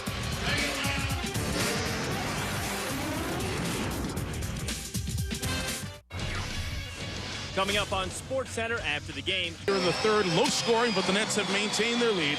They are up by 11 here in game 1 of the best of 7. And it's time for Sprite Mad Skills. Take a look at the point guards for the Knicks. Stephon Marbury getting it done off the dribble. Early on, had a couple outside jump shots. 13 points for his team. This guy, the emotional leader of the New Jersey Nets, we know how he gets it done. Yeah, he has 14 points, but 11. Scalabrine! One of the 11 assists, and yes, Jason, only for you in Sprite Mad Skills. Well, we count that as an assist. They are different players. It was interesting. Different. One of an NBA's Eastern Conference scout termed it very enlightened way of making the comparisons. These guys have 4 to shoot to get it going, and Rodney Rogers had more time, but it worked out just fine. And it's a 13-point lead. Stephon Marbury is the better offensive player when you look at the scoring, but Jason Kidd has much more of a penchant to make everyone around him better. Hardaway misses, Martin the rebound, and Penny takes it away. Penny knew that was coming. He was part of Backcourt 2000 in Phoenix. Nazir Muhammad inside for the dunk. That's right, Penny Hardaway is the great person to go to on this rivalry because he was a teammate of both Kidd and Marbury in Phoenix. Came over in the trade with the Suns to the Knicks. Sweetney in the air, and Jefferson draws the foul. I don't think you should take that jump either. That pump fake out there with Jefferson's jump shot either. Well, I'll be honest. There's not a whole lot of guys out on this court right now that I would bite on a pump fake. I mean, Kittles, he'd give me the bite on a pump fake, and that's about it. I'd make guys prove to me. And Richard Jefferson's really improved his shot. I actually talked to him before the game and asked him when did it start to come around. And he said early on in the season with guys being injured, he was playing 40, 42 minutes a night, and the legs just weren't there. When he got some rest around January, February, the legs started coming back, and he felt like he had a lot more control of his jump shot. And he feels like since that point, late January, early February, he's been shooting the ball pretty consistently. But still, with his athleticism, I'd still make him be from the outside as well. Nets have led by as many as 16. They lead by 13, 3.5 to go. Marbury 0 for 2 from the field in this 3rd quarter. Nazi Muhammad stripped but fouled by Kenyon Martin. That is his third personal. You know, with the Nets, when you look at them, the sum appears to be greater than the individual parts. And Lawrence Frank was making the point to us this afternoon that, you know, maybe Kenyon Martin didn't get enough credit until he got to the All-Star game. And now Richard Jefferson is almost in that role, where Tom mentioned U.S. Olympic player in all likelihood, represented the U.S. on the national team this past year. Every year he's improved his game. And maybe it's time we start looking at Jefferson in the same light we looked at Kenyon Martin a year ago. And as we all know, Richard Jefferson, the MVP of the Celebrity All-Star Game this year on ESPN. That's one of the highlights of our broadcast career. It's good to see Paris Hilton at that game. The lead is 12. The Nets are not only trying to get to the second round, certainly an underlying storyline for this series is the Nets trying to get respect here in the New York area. They have done it with their defense here in the third. Great offense in the first two quarters. Hardaway knocked it away from Lucius Harris, who stayed on his side of midcourt. 5 to shoot, and he calls for time. So the Nets will have 4 to shoot when they get it back. And you bring up the respect factor with the Nets. Lawrence Frank trying to earn that as well. In his first playoff game, his team up 12. 20-second timeout. Hey, yo, Thirst, let me get a Sprite. No. 63, we were talking about the respect factor as an underlying storyline for this series. You know, there's Broadway and there's off-Broadway. We talked about it in the first half. And no matter how great the Nets are, they will not be the Knicks. There are generations of Knicks fans. This is only, you know, year 28 for the Nets in the NBA. Richard Jefferson got all the way to the rim and got 2. The Nets are cultivating their generation of fans, now old enough to come to the games on their own and buy tickets. They only sold out 3 times this year. This is the 2-time Eastern Conference champs. They sold out when the Lakers came to town, when LeBron came to town, and when the Knicks came to town the second time after they acquired Stephon Marbury. Foul inside on Lucius Harris. I think the Knicks right now got to reinstate Marbury into their offense. He's 0 for 3, no points, no assists in this quarter. And they're just stagnant, stale, boring, bad. Any more? That about summed it up, I think. That was pretty good. And, you know, Mike, to get back to the Nets and the Knicks, in talking to some of the Net players, it doesn't really bother them that much. I think it's more the fans get bothered by it, where the Knicks get the media coverage, they get the front page. The Nets just want to go out there and play, and they want to win. Frazier there. But it's one of those things. It's always going to be the Knicks. That's just the way it is. They have the tradition. The Nets don't. And as a player, you don't worry about that. You just try to go out there and win basketball games. But as fans, sometimes it can be a little frustrating. And the frustration might be there. Place isn't sold out today. 2-time Eastern Conference champs only sold out their home building 3 times this year. They were 4th from the bottom in home attendance in the NBA. Didn't sell out game 1 here. The players have been terrific. Blocking foul called on the baseline on Michael Sweetney, his 4th personal. They just are a second citizen in this city. And look at the banners they've put up. A lot more recent than any banners the Knicks have put up. Although the Knicks had the good run in the 90s with Pat Riley and Jeff Van Gundy continuing. It is true in this city. The Rangers have been awful for the last 7 years. They haven't made the playoffs. But the Devils with 3 Stanley Cups in the last decade, and the Islanders, where they won 4 in the early 80s, they'll be second citizens to the Rangers. Each city has it. The Giants will be the Jets will be kind of second citizens. That's the only one that's close because of the Joe Namath era. Yeah. The Joe Namath era won over so many people in the 60s, and the Giants were so bad in the 70s. But the Yankees and the Mets, as good as the Mets were in the 80s, the Yankees are it, obviously. Please. This is the one guy who sells out the building. The boss, Bruce Springsteen. It was Springsteen's 6 concerts in July of '81 that opened up this Continental Airlines arena. You want a great example of that? Look in the Bay Area, Giants A's. Yep. Giants haven't won a World Series in 50 years. A's have won, I think, 5 in the past 20. And it's still all about the Giants. It's almost like who was there first, who has the tradition. Kid on the miss, Sweetney the rebound. You're wondering why our conversation has gone this way. 17-9 is the score in this third quarter. The Knicks have only been able to put up 9 points, and they are in danger of falling out of this game. Where will they get offense? Try Hardaway posting up Lucius Harris. Good help defense by Rodney Rogers. And here come the Nets. 3-on-1. Kidd actually took the shot. Surprised his own team. Nice block by Mutombo on Lucius Harris. But Jason got it back, and Aaron Williams got it, and a foul.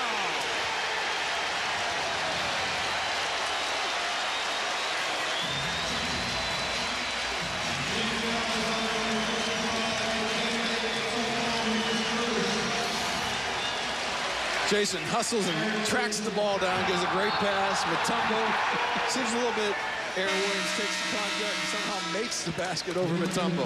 The game right now is at a stage where Lenny Wilkens is going to have to search, maybe not how to win the game, but what will help them in the next game.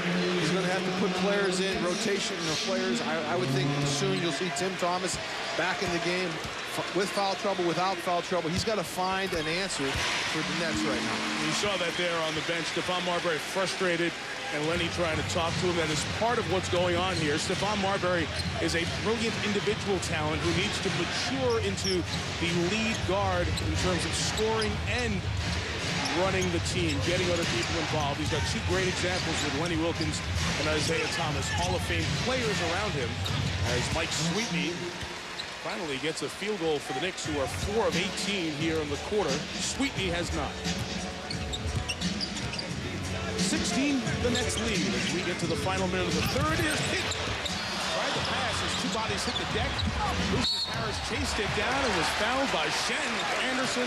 What hustle by Harris. Well, give credit to Harris for the hustle. But if you're Anderson, you get a shot clock that's running out. You get a player that's going towards half court that's going to have a tough time stopping, catching, and throwing it. And you bump him and knock him past half court and give him free throws. I mean, when you're down 16 points, down 10 points, you can't do that type of stuff. Kidd sits, 14 points, 12 assists. Both he and Kenyon Martin on the bench. Lucius Harris will have one more. And the ability for Lawrence Frank to go a little bit deeper in the bench and bring in Brandon Armstrong, third-year man out of Pepperdine, as Jefferson will take a seat. 20 different games this year that Armstrong did not play because of a coach's decision. Some playoff minutes here as Frank Williams is in the game for the Knicks, matched up with Armstrong. Dikembe Mutombo still on the Nets payroll in a big way. He's fouled by Aaron Williams. $27 million worth, I believe. Yeah, $13 million next year, and then $14 million the year after that. Of course, the Nets releasing Mutombo, then signed Alonzo Mourning here in the offseason. Thought Zoe was going to be the missing piece, and then, as most of you remember, Alonzo Mourning had to retire after playing 12 games. Needed a kidney transplant. Alonzo has been getting back to health, is feeling better, and we saw him earlier today here at the Continental Airlines Arena. Dikembe knocks those down, the lead 16.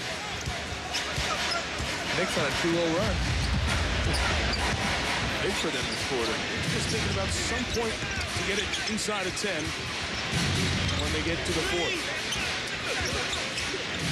Middles, that's 2. Oh, the hustle of Armstrong getting playoff minutes. He missed it. Williams got it back.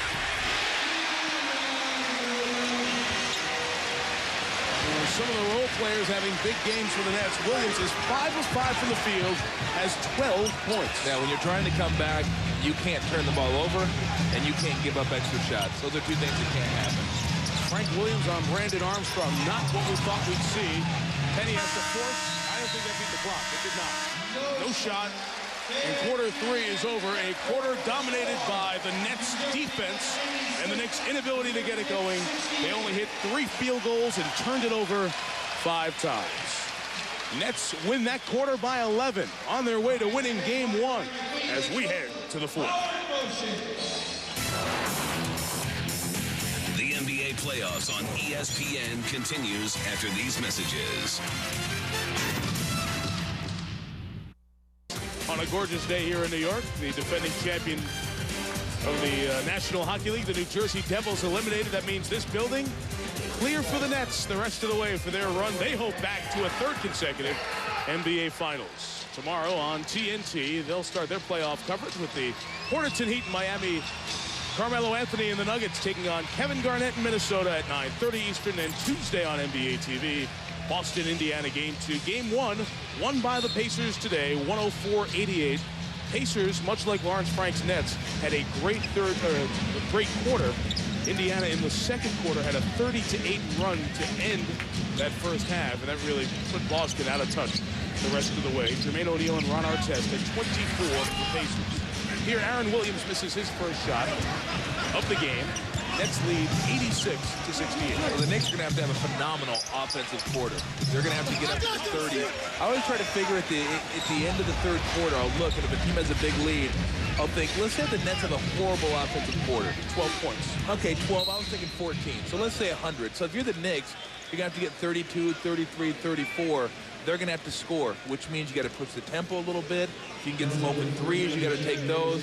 But you're going to have to score around 30 points, if not more, to get back in this game and have a chance to win it or send it to OT. And you have 5 starters who have 4 personal fouls, or 4 starters, I should say. Tim Thomas, Kurt Thomas, Nazir Muhammad, and Shannon Anderson, who just picked up number 4, and Michael Sweetney has 4 fouls as well. So you'd probably be playing small right now, right? I'd play everybody that can score right now. If there's one guy in there, I would have Thomas in there. I would have Marbury in there. 4 fouls or not. I mean, they're not doing me any good down 18. If I'm going to lose, I'm going to lose.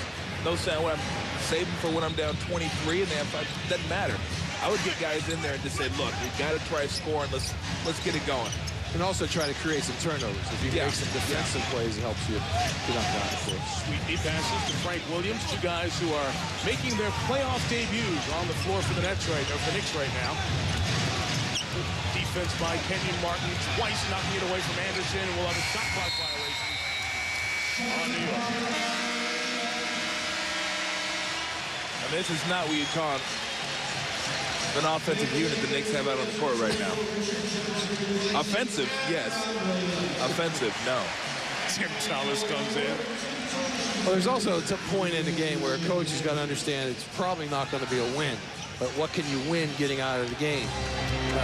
I wouldn't say now is that time, though. Would you? You wouldn't give up on it now, would you? The way they're playing right now, there's a chance I would give it up. And I'd probably go small real quick in the three-point area. All right. Inside of this. But you have to remember, last year when Milwaukee came in here, we were out of the game real early. They came back and won game 2. Right. They came back and won game 2. Lost game 1 by 30 or 40. It was a bad game. We got outdone in every area. Hardaway came back and got game 2. Well, remember, New Jersey was part of one of the biggest playoff comebacks of all time against the Celtics. When the Celtics were down, I forget, down 25, 26 in that game. I know they're down 29. They outscored them 41-16 in the fourth quarter to come back. But they held them to a bad quarter, and they had to score 30, 40 points. But, you know, it's too early to give up on it. You're only down 16. For the Nets, Kurt Thomas and Jason Kidd come back in for their respective teams. Game 2 of this series is Tuesday night at 8 Eastern here in New Jersey, and then across the river to Madison Square Garden for games 3 and 4 Thursday and Sunday night. Both of those 7 o'clock local starts. Kenyon Martin. I am very happy he made a jump shot. Looking up the sky, hands together. Saying thank you. Martin has 12. You have 5 Nets in double figures. Aaron Williams off the bench. A dozen. Kurt Thomas, who has been quiet offensively, 0 for 4, 0 for 5. Jason Kidd has a dozen assists to go this 14 points. Foul up high on Frank Williams, holding Kenyon Martin. You watch, pretty simple jump shot right there, but Kenyon Martin very happy saying, oh, yes, thank you. Got one to go. The one thing as a coach, I mean, you're talking about the pulse of the game right now. You're talking about Kurt Thomas. Their pick and roll game, the Knicks pick and roll game has not been very, very solid. So maybe the next 3 or 4 minutes, run a lot of pick and rolls, see what happens. A 3 for Jefferson is off the mark, and the rebound for Dikembe Mutombo. Mentioned the lack of shooting for the Knicks. Just 24% here in the second half, and with nothing going on, Lenny Wilkins takes a timeout.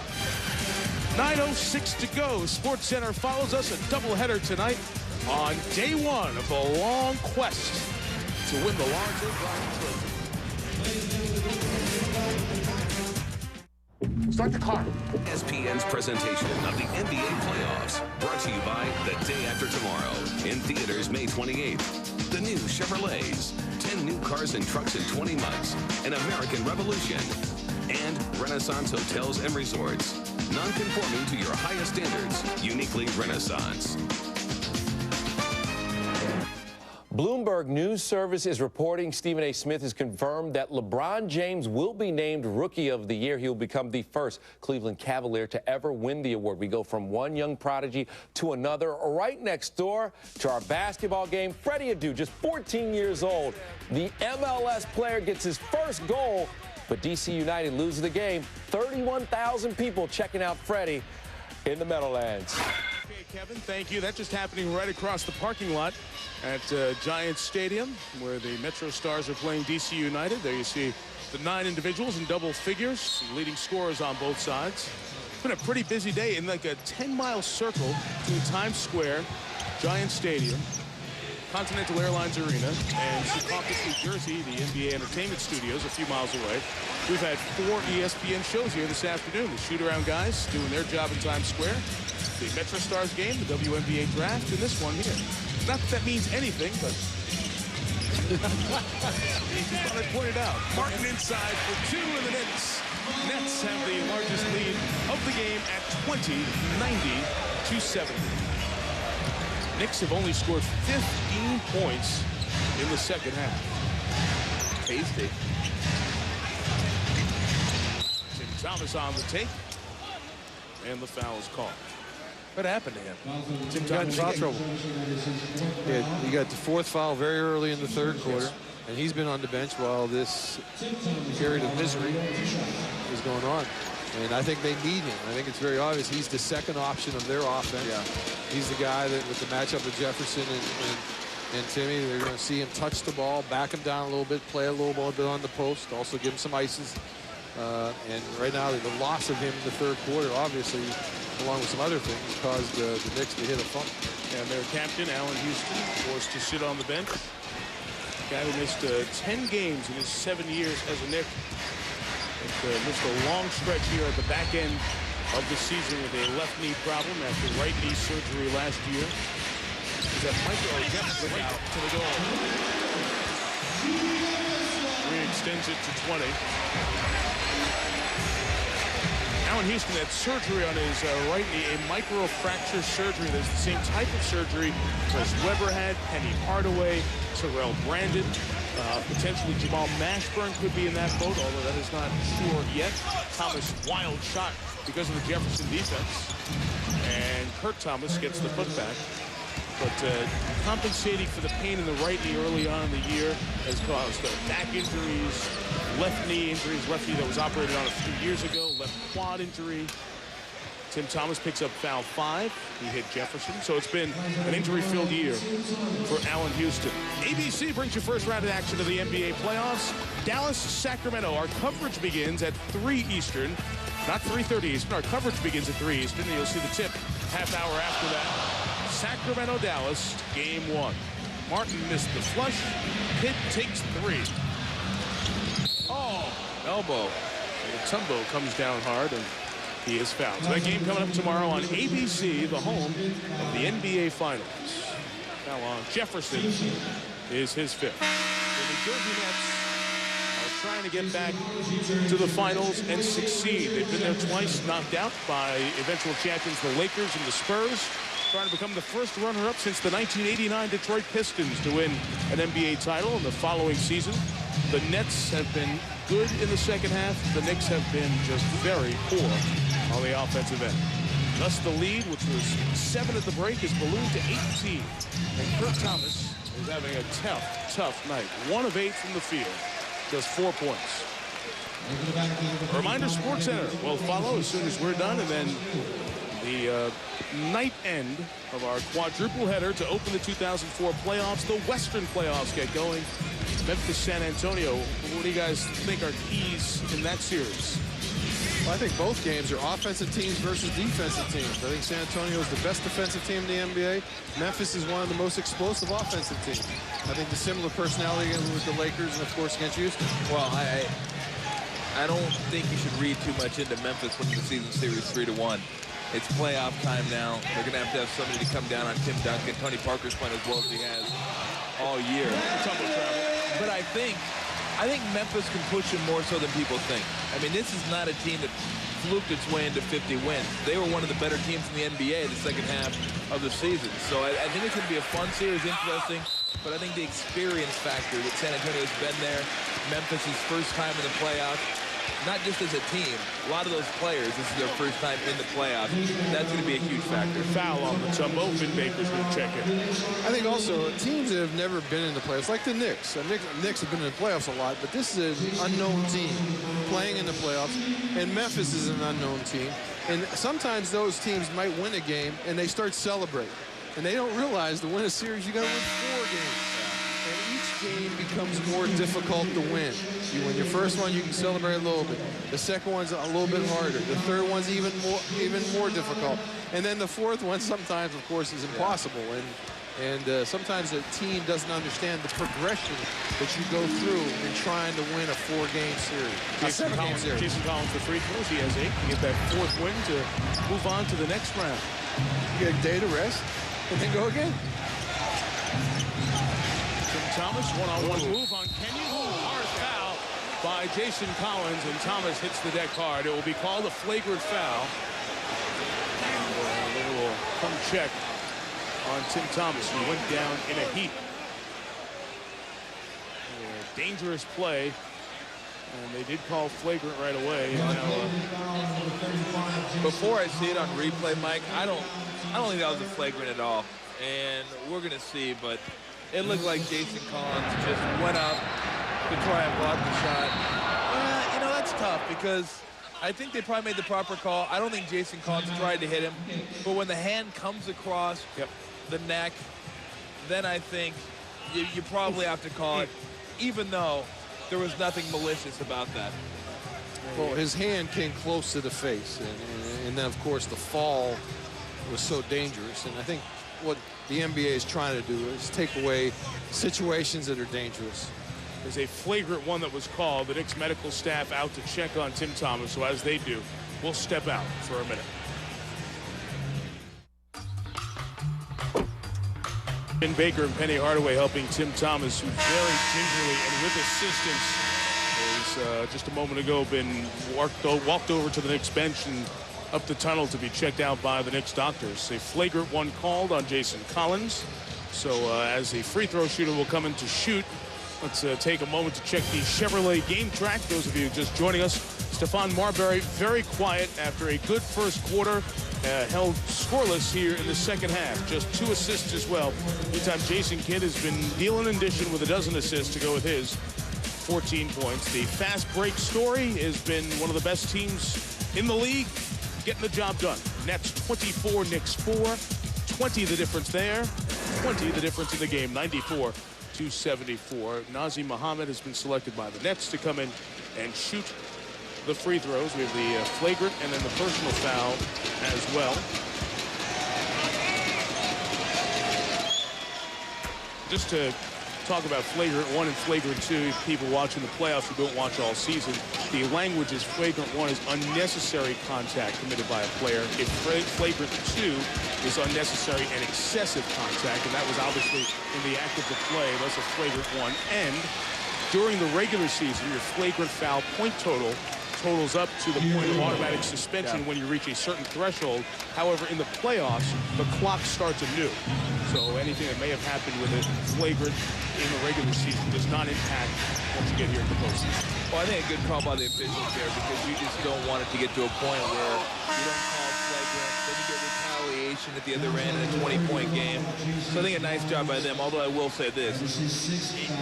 I could make the case very easily that there was nothing unnecessary about that he went up to block the ball, he missed it, and hit him across the face, and there was nothing intentional about what he did there. He did pick up the next foul, and Jason Collins has fouled out here with 8 points. and 1 rebound on the night in just 13 minutes. Vin Baker comes in for Nazir Muhammad. And guys, if Tim Thomas is hurt, and fortunately, we've seen so many players hit the deck like that and get back up and be okay. And Tim Thomas obviously was shaken up by that play. Needed assistance to come off. And if the Knicks are without Tim Thomas, or if Tim Thomas is limited for any stretch, it could be good night quickly in this series. They go from little chance to probably no chance. SportsCenter coming up next. You see DeMar Johnson with the headband, number 4 in there for the Knicks. Third-year man out of Cincinnati who thought his career was over in September of 2002 when he was a part of the Atlanta Hawks. Richie Jefferson. DeMar Johnson did not give up on the play. Jefferson can't believe he didn't get a foul call. But here's a guy playing in his first playoff game. Just thrilled to get a sniff of it. Kenny Martin's former Cincinnati teammate gave a great effort. Hardaway hits the 2. It's a 16-point game with 5.5 to go. You see DeMar Johnson there who didn't give up on that play. Auto accident when he was with Atlanta, September of 2002. People thought he would never play basketball again. He was told that by the doctors. Went to Long Beach and was a teammate of Dennis Rodman's. Earlier this year, signed on a 10-day contract in February. He was in the ABA in February, and now here he is in the NBA. His first sniff of the playoffs, and not giving up on that play. 6th pick in the draft. Rookie year was a decent rookie year, but then down in Atlanta, he got in trouble, and now I'm glad to see him back. It's a good story for NBA, good story for DeMar. Nets take a timeout. They're up 16. We'll be right back.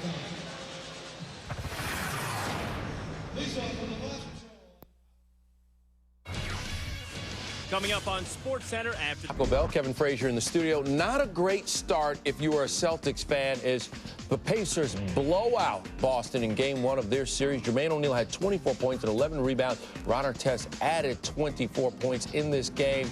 So the Pacers take the 1-0 lead in that series. That was just Game 1 of our quadruple header. You're watching Game 2 right now. It's still ahead. It's the Grizzlies and Spurs. Can Hubie's young upstarts pull off the upset against the defending champs? And then later, it's Yao versus Shaq, Rockets and Lakers. It's all ahead tonight. All right, Kev, thank you. Long night over there on the New York side of the Hudson River. Down on the Jersey side. Who said the only playground basketball was in the streets of New York? These are the Jersey kids going out on the playground. Swish it and dish it, as Walt Clyde Frazier likes to say, and the dishing's been done by Jason Kidd today. The NBA League leader in assists had a dozen. Stephon Marbury just 2 when he averages 9 per game. Part of that is people to score have not presented themselves very well for the Knicks, but also the Nets defense, George, you pointed out early, they were trying to get the ball out of Stephon's hands as much as possible and did a terrific job in the second and third quarter. Jefferson lost it inside. Stays with the Nets. The whole defensive game plan for the New Jersey Nets is Marbury. I mean, Marbury is the only guy that can carry this to a victory for the Knicks. And their whole preparation, probably 75% of their preparation, is against Marbury. Jefferson attacks the basket, draws the foul on Vin Baker. You talked about preparation for the Nets, and that is Lawrence Frank's calling card. 33-year-old head coach who replaced our ABC colleague Byron Scott back in late January. Started by winning 13 consecutive games, more than any coach in the 4 major professional sports ever at the start of a tenure. 12 and 15 since. When you go back and look at the Nets streak, which started with Byron Scott winning his last game, it was 14 in a row. The teams they beat, only 5 were wins over playoff teams. So the schedule worked out perfectly for Lawrence Frank. And it was a team that had kind of tuned Byron out a little bit, the communication problem, and I think just the energy was down.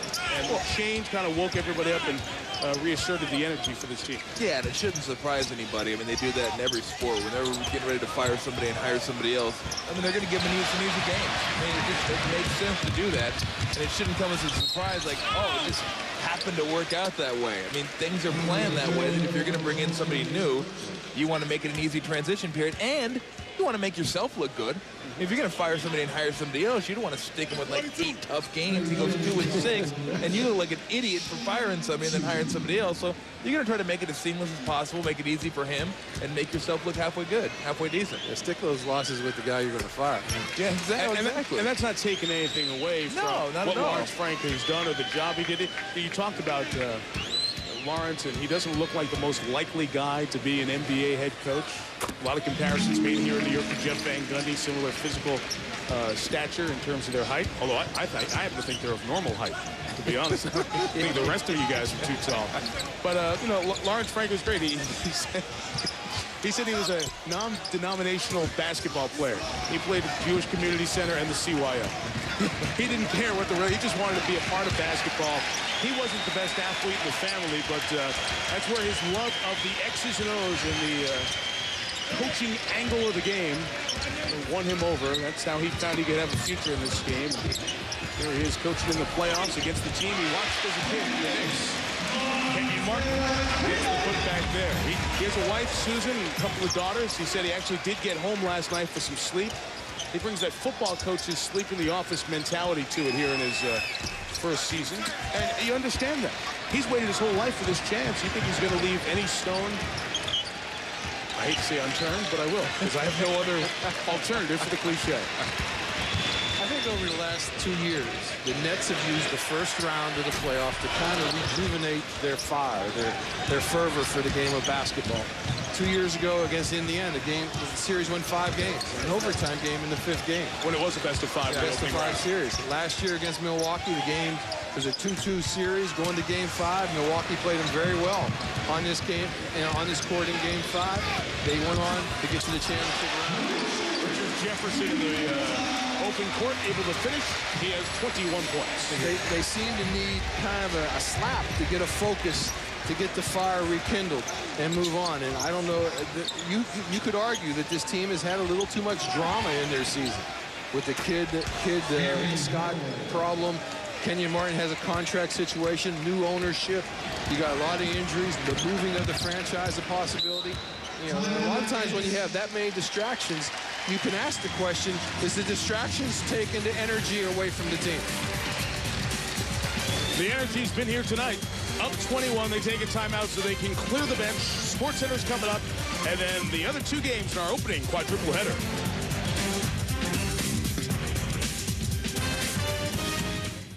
I submit to you Miller's record. Miller Lite. Way to their 11th consecutive Eastern Conference playoff victory. Remember, after it was 2-2 in the series George talked about before, they won the last 2 against Milwaukee, swept Boston and Detroit, and they'll get Lenny Wilkins' team because of good defense here in half number 2. Scott Van Pelt and Reese Davis standing by in Bristol for SportsCenter. Talk about Game 2 between the Yankees and Red Sox, a preview of the second game of our night doubleheader on playoff opening day and night 2004. And we'll hear from the shoot-around guys as well. Brian Scalabrine, you're in a big one at the end of the first half. Hits one there. The Nets have brought in Tamar Slay, Brandon Armstrong, and the rookie Zoran Planinic. And you've heard all year his name pronounced Planinic. But checked with Zoran before the game, and he said the correct pronunciation is Planinic. Therefore, I'd go with him. You think he has a better idea than I do? Vince Baker inside. And a shot clock violation, so the bench is emptied and the Nets' defensive presence is retained. What's the old high school chant? U-G-L-Y. You ain't got no alibi, you ugly. The benches have not. The only thing empty is the building is emptied. And there's too much red on the court right now. I don't care how much you like those Red Sox. When's the last time a team wearing Red Sox that won their first round opening playoff that went on to win? Planinic making his NBA playoff debut as it knocked away by Shandon Anderson, part of those Utah teams early on in his career that went to the 97 and 98 NBA Finals. Nice move by Anderson to the rookie Sweetney. Who has a chance at a three-point play. Planinic got the fresh red shoes on, too. Oh, he not only got the red socks, he's got the red shoes to go along with it. You think if we make it down to the NBA store? They're nice. Look at those babies. Oh, man. You think if we make it down to the NBA store, they'll have these Red Sox in by this evening? I'll go to NBA.com and check it out, George. I'll get a pair. Well, guys, what do the Knicks have to do in Game 2 to try to steal one of these first 2 years? I think they're going to have to find some offense. I think initially, my thoughts are Kurt Thomas was not involved. Marbury was not involved in the second half. And the pick-and-roll game, which I thought was one of their strengths, did not happen tonight. So I think offensively, they got to reevaluate their transition defense and keep focused in on that. Don't turn the basketball over, which will take away a lot of the transition, and then probably do a lot of praying, too. Stephon Marbury, no points, no assists in the second half. 0 for 3 from the field. Just a complete erasure from the impact column here in half number 2. And if they're doubling him, well, what can you do, Tom? Somebody else has to be open. You got to hit shots. I mean, you got to split double teams, and you got to count on other guys to hit shots. You can't just force shots if you're being double teamed. But still, Stephon Marbury has to do better than he did tonight. And the one thing you look at is 13 points, 14 shots. I think he's a guy with the absence of Allen Houston that needs to get around 20 shots a game. He needs to get around 20 shots a game, take some stuff in the open court, and just get things going. Because when he gets going, he energizes everybody. And the more he makes early on, the more guys are going to be open, spotting up for threes when he breaks on the double team. Guys, let's go to this point with the Nets. We talked about respect within New York here. Let's go big picture, because when the Pacers played the Pistons a couple of weeks ago, the conversation was those two teams are on a collision course. They're the best teams in the East. They should meet in the conference finals that you'll see exclusively here on ESPN. I think the Nets still will be heard from as people point towards a potential Detroit-Indiana conference final. Well, the next round of basketball, the next round in the NBA, I think is the best basketball played in the world. 8 teams left. There's always a good game on any given night. You could have a great game. And I think you eliminate kind of the weaker teams. The next round of the NBA basketball is the best basketball. Scalabrine fades away and continues his perfect Game 1. Well, the headline from the first 2 games, the afternoon games here on the opening night of the 2004 playoffs, the teams that barely made it in, the 8 and 7 seed, got smacked around. Indiana comfortably over Boston with a big run in the second quarter, 104-88, and a very similar score, but a more dominating performance by the Nets. Lawrence Frank wins his first game as an NBA head coach in the postseason, and the Nets have won 11 consecutive games in the Eastern Conference playoffs. Our final, 107-83 for the Nets. Remember, 2 more games tonight on ESPN right after SportsCenter. With George Karl and Tom Tolbert, this is Mike Tirico. Thank you for watching this presentation of ESPN, the worldwide leader in sports. For more, log on to ESPN.com. So long from the home of the 2-time Eastern Conference champs, who handled the Knicks by 24.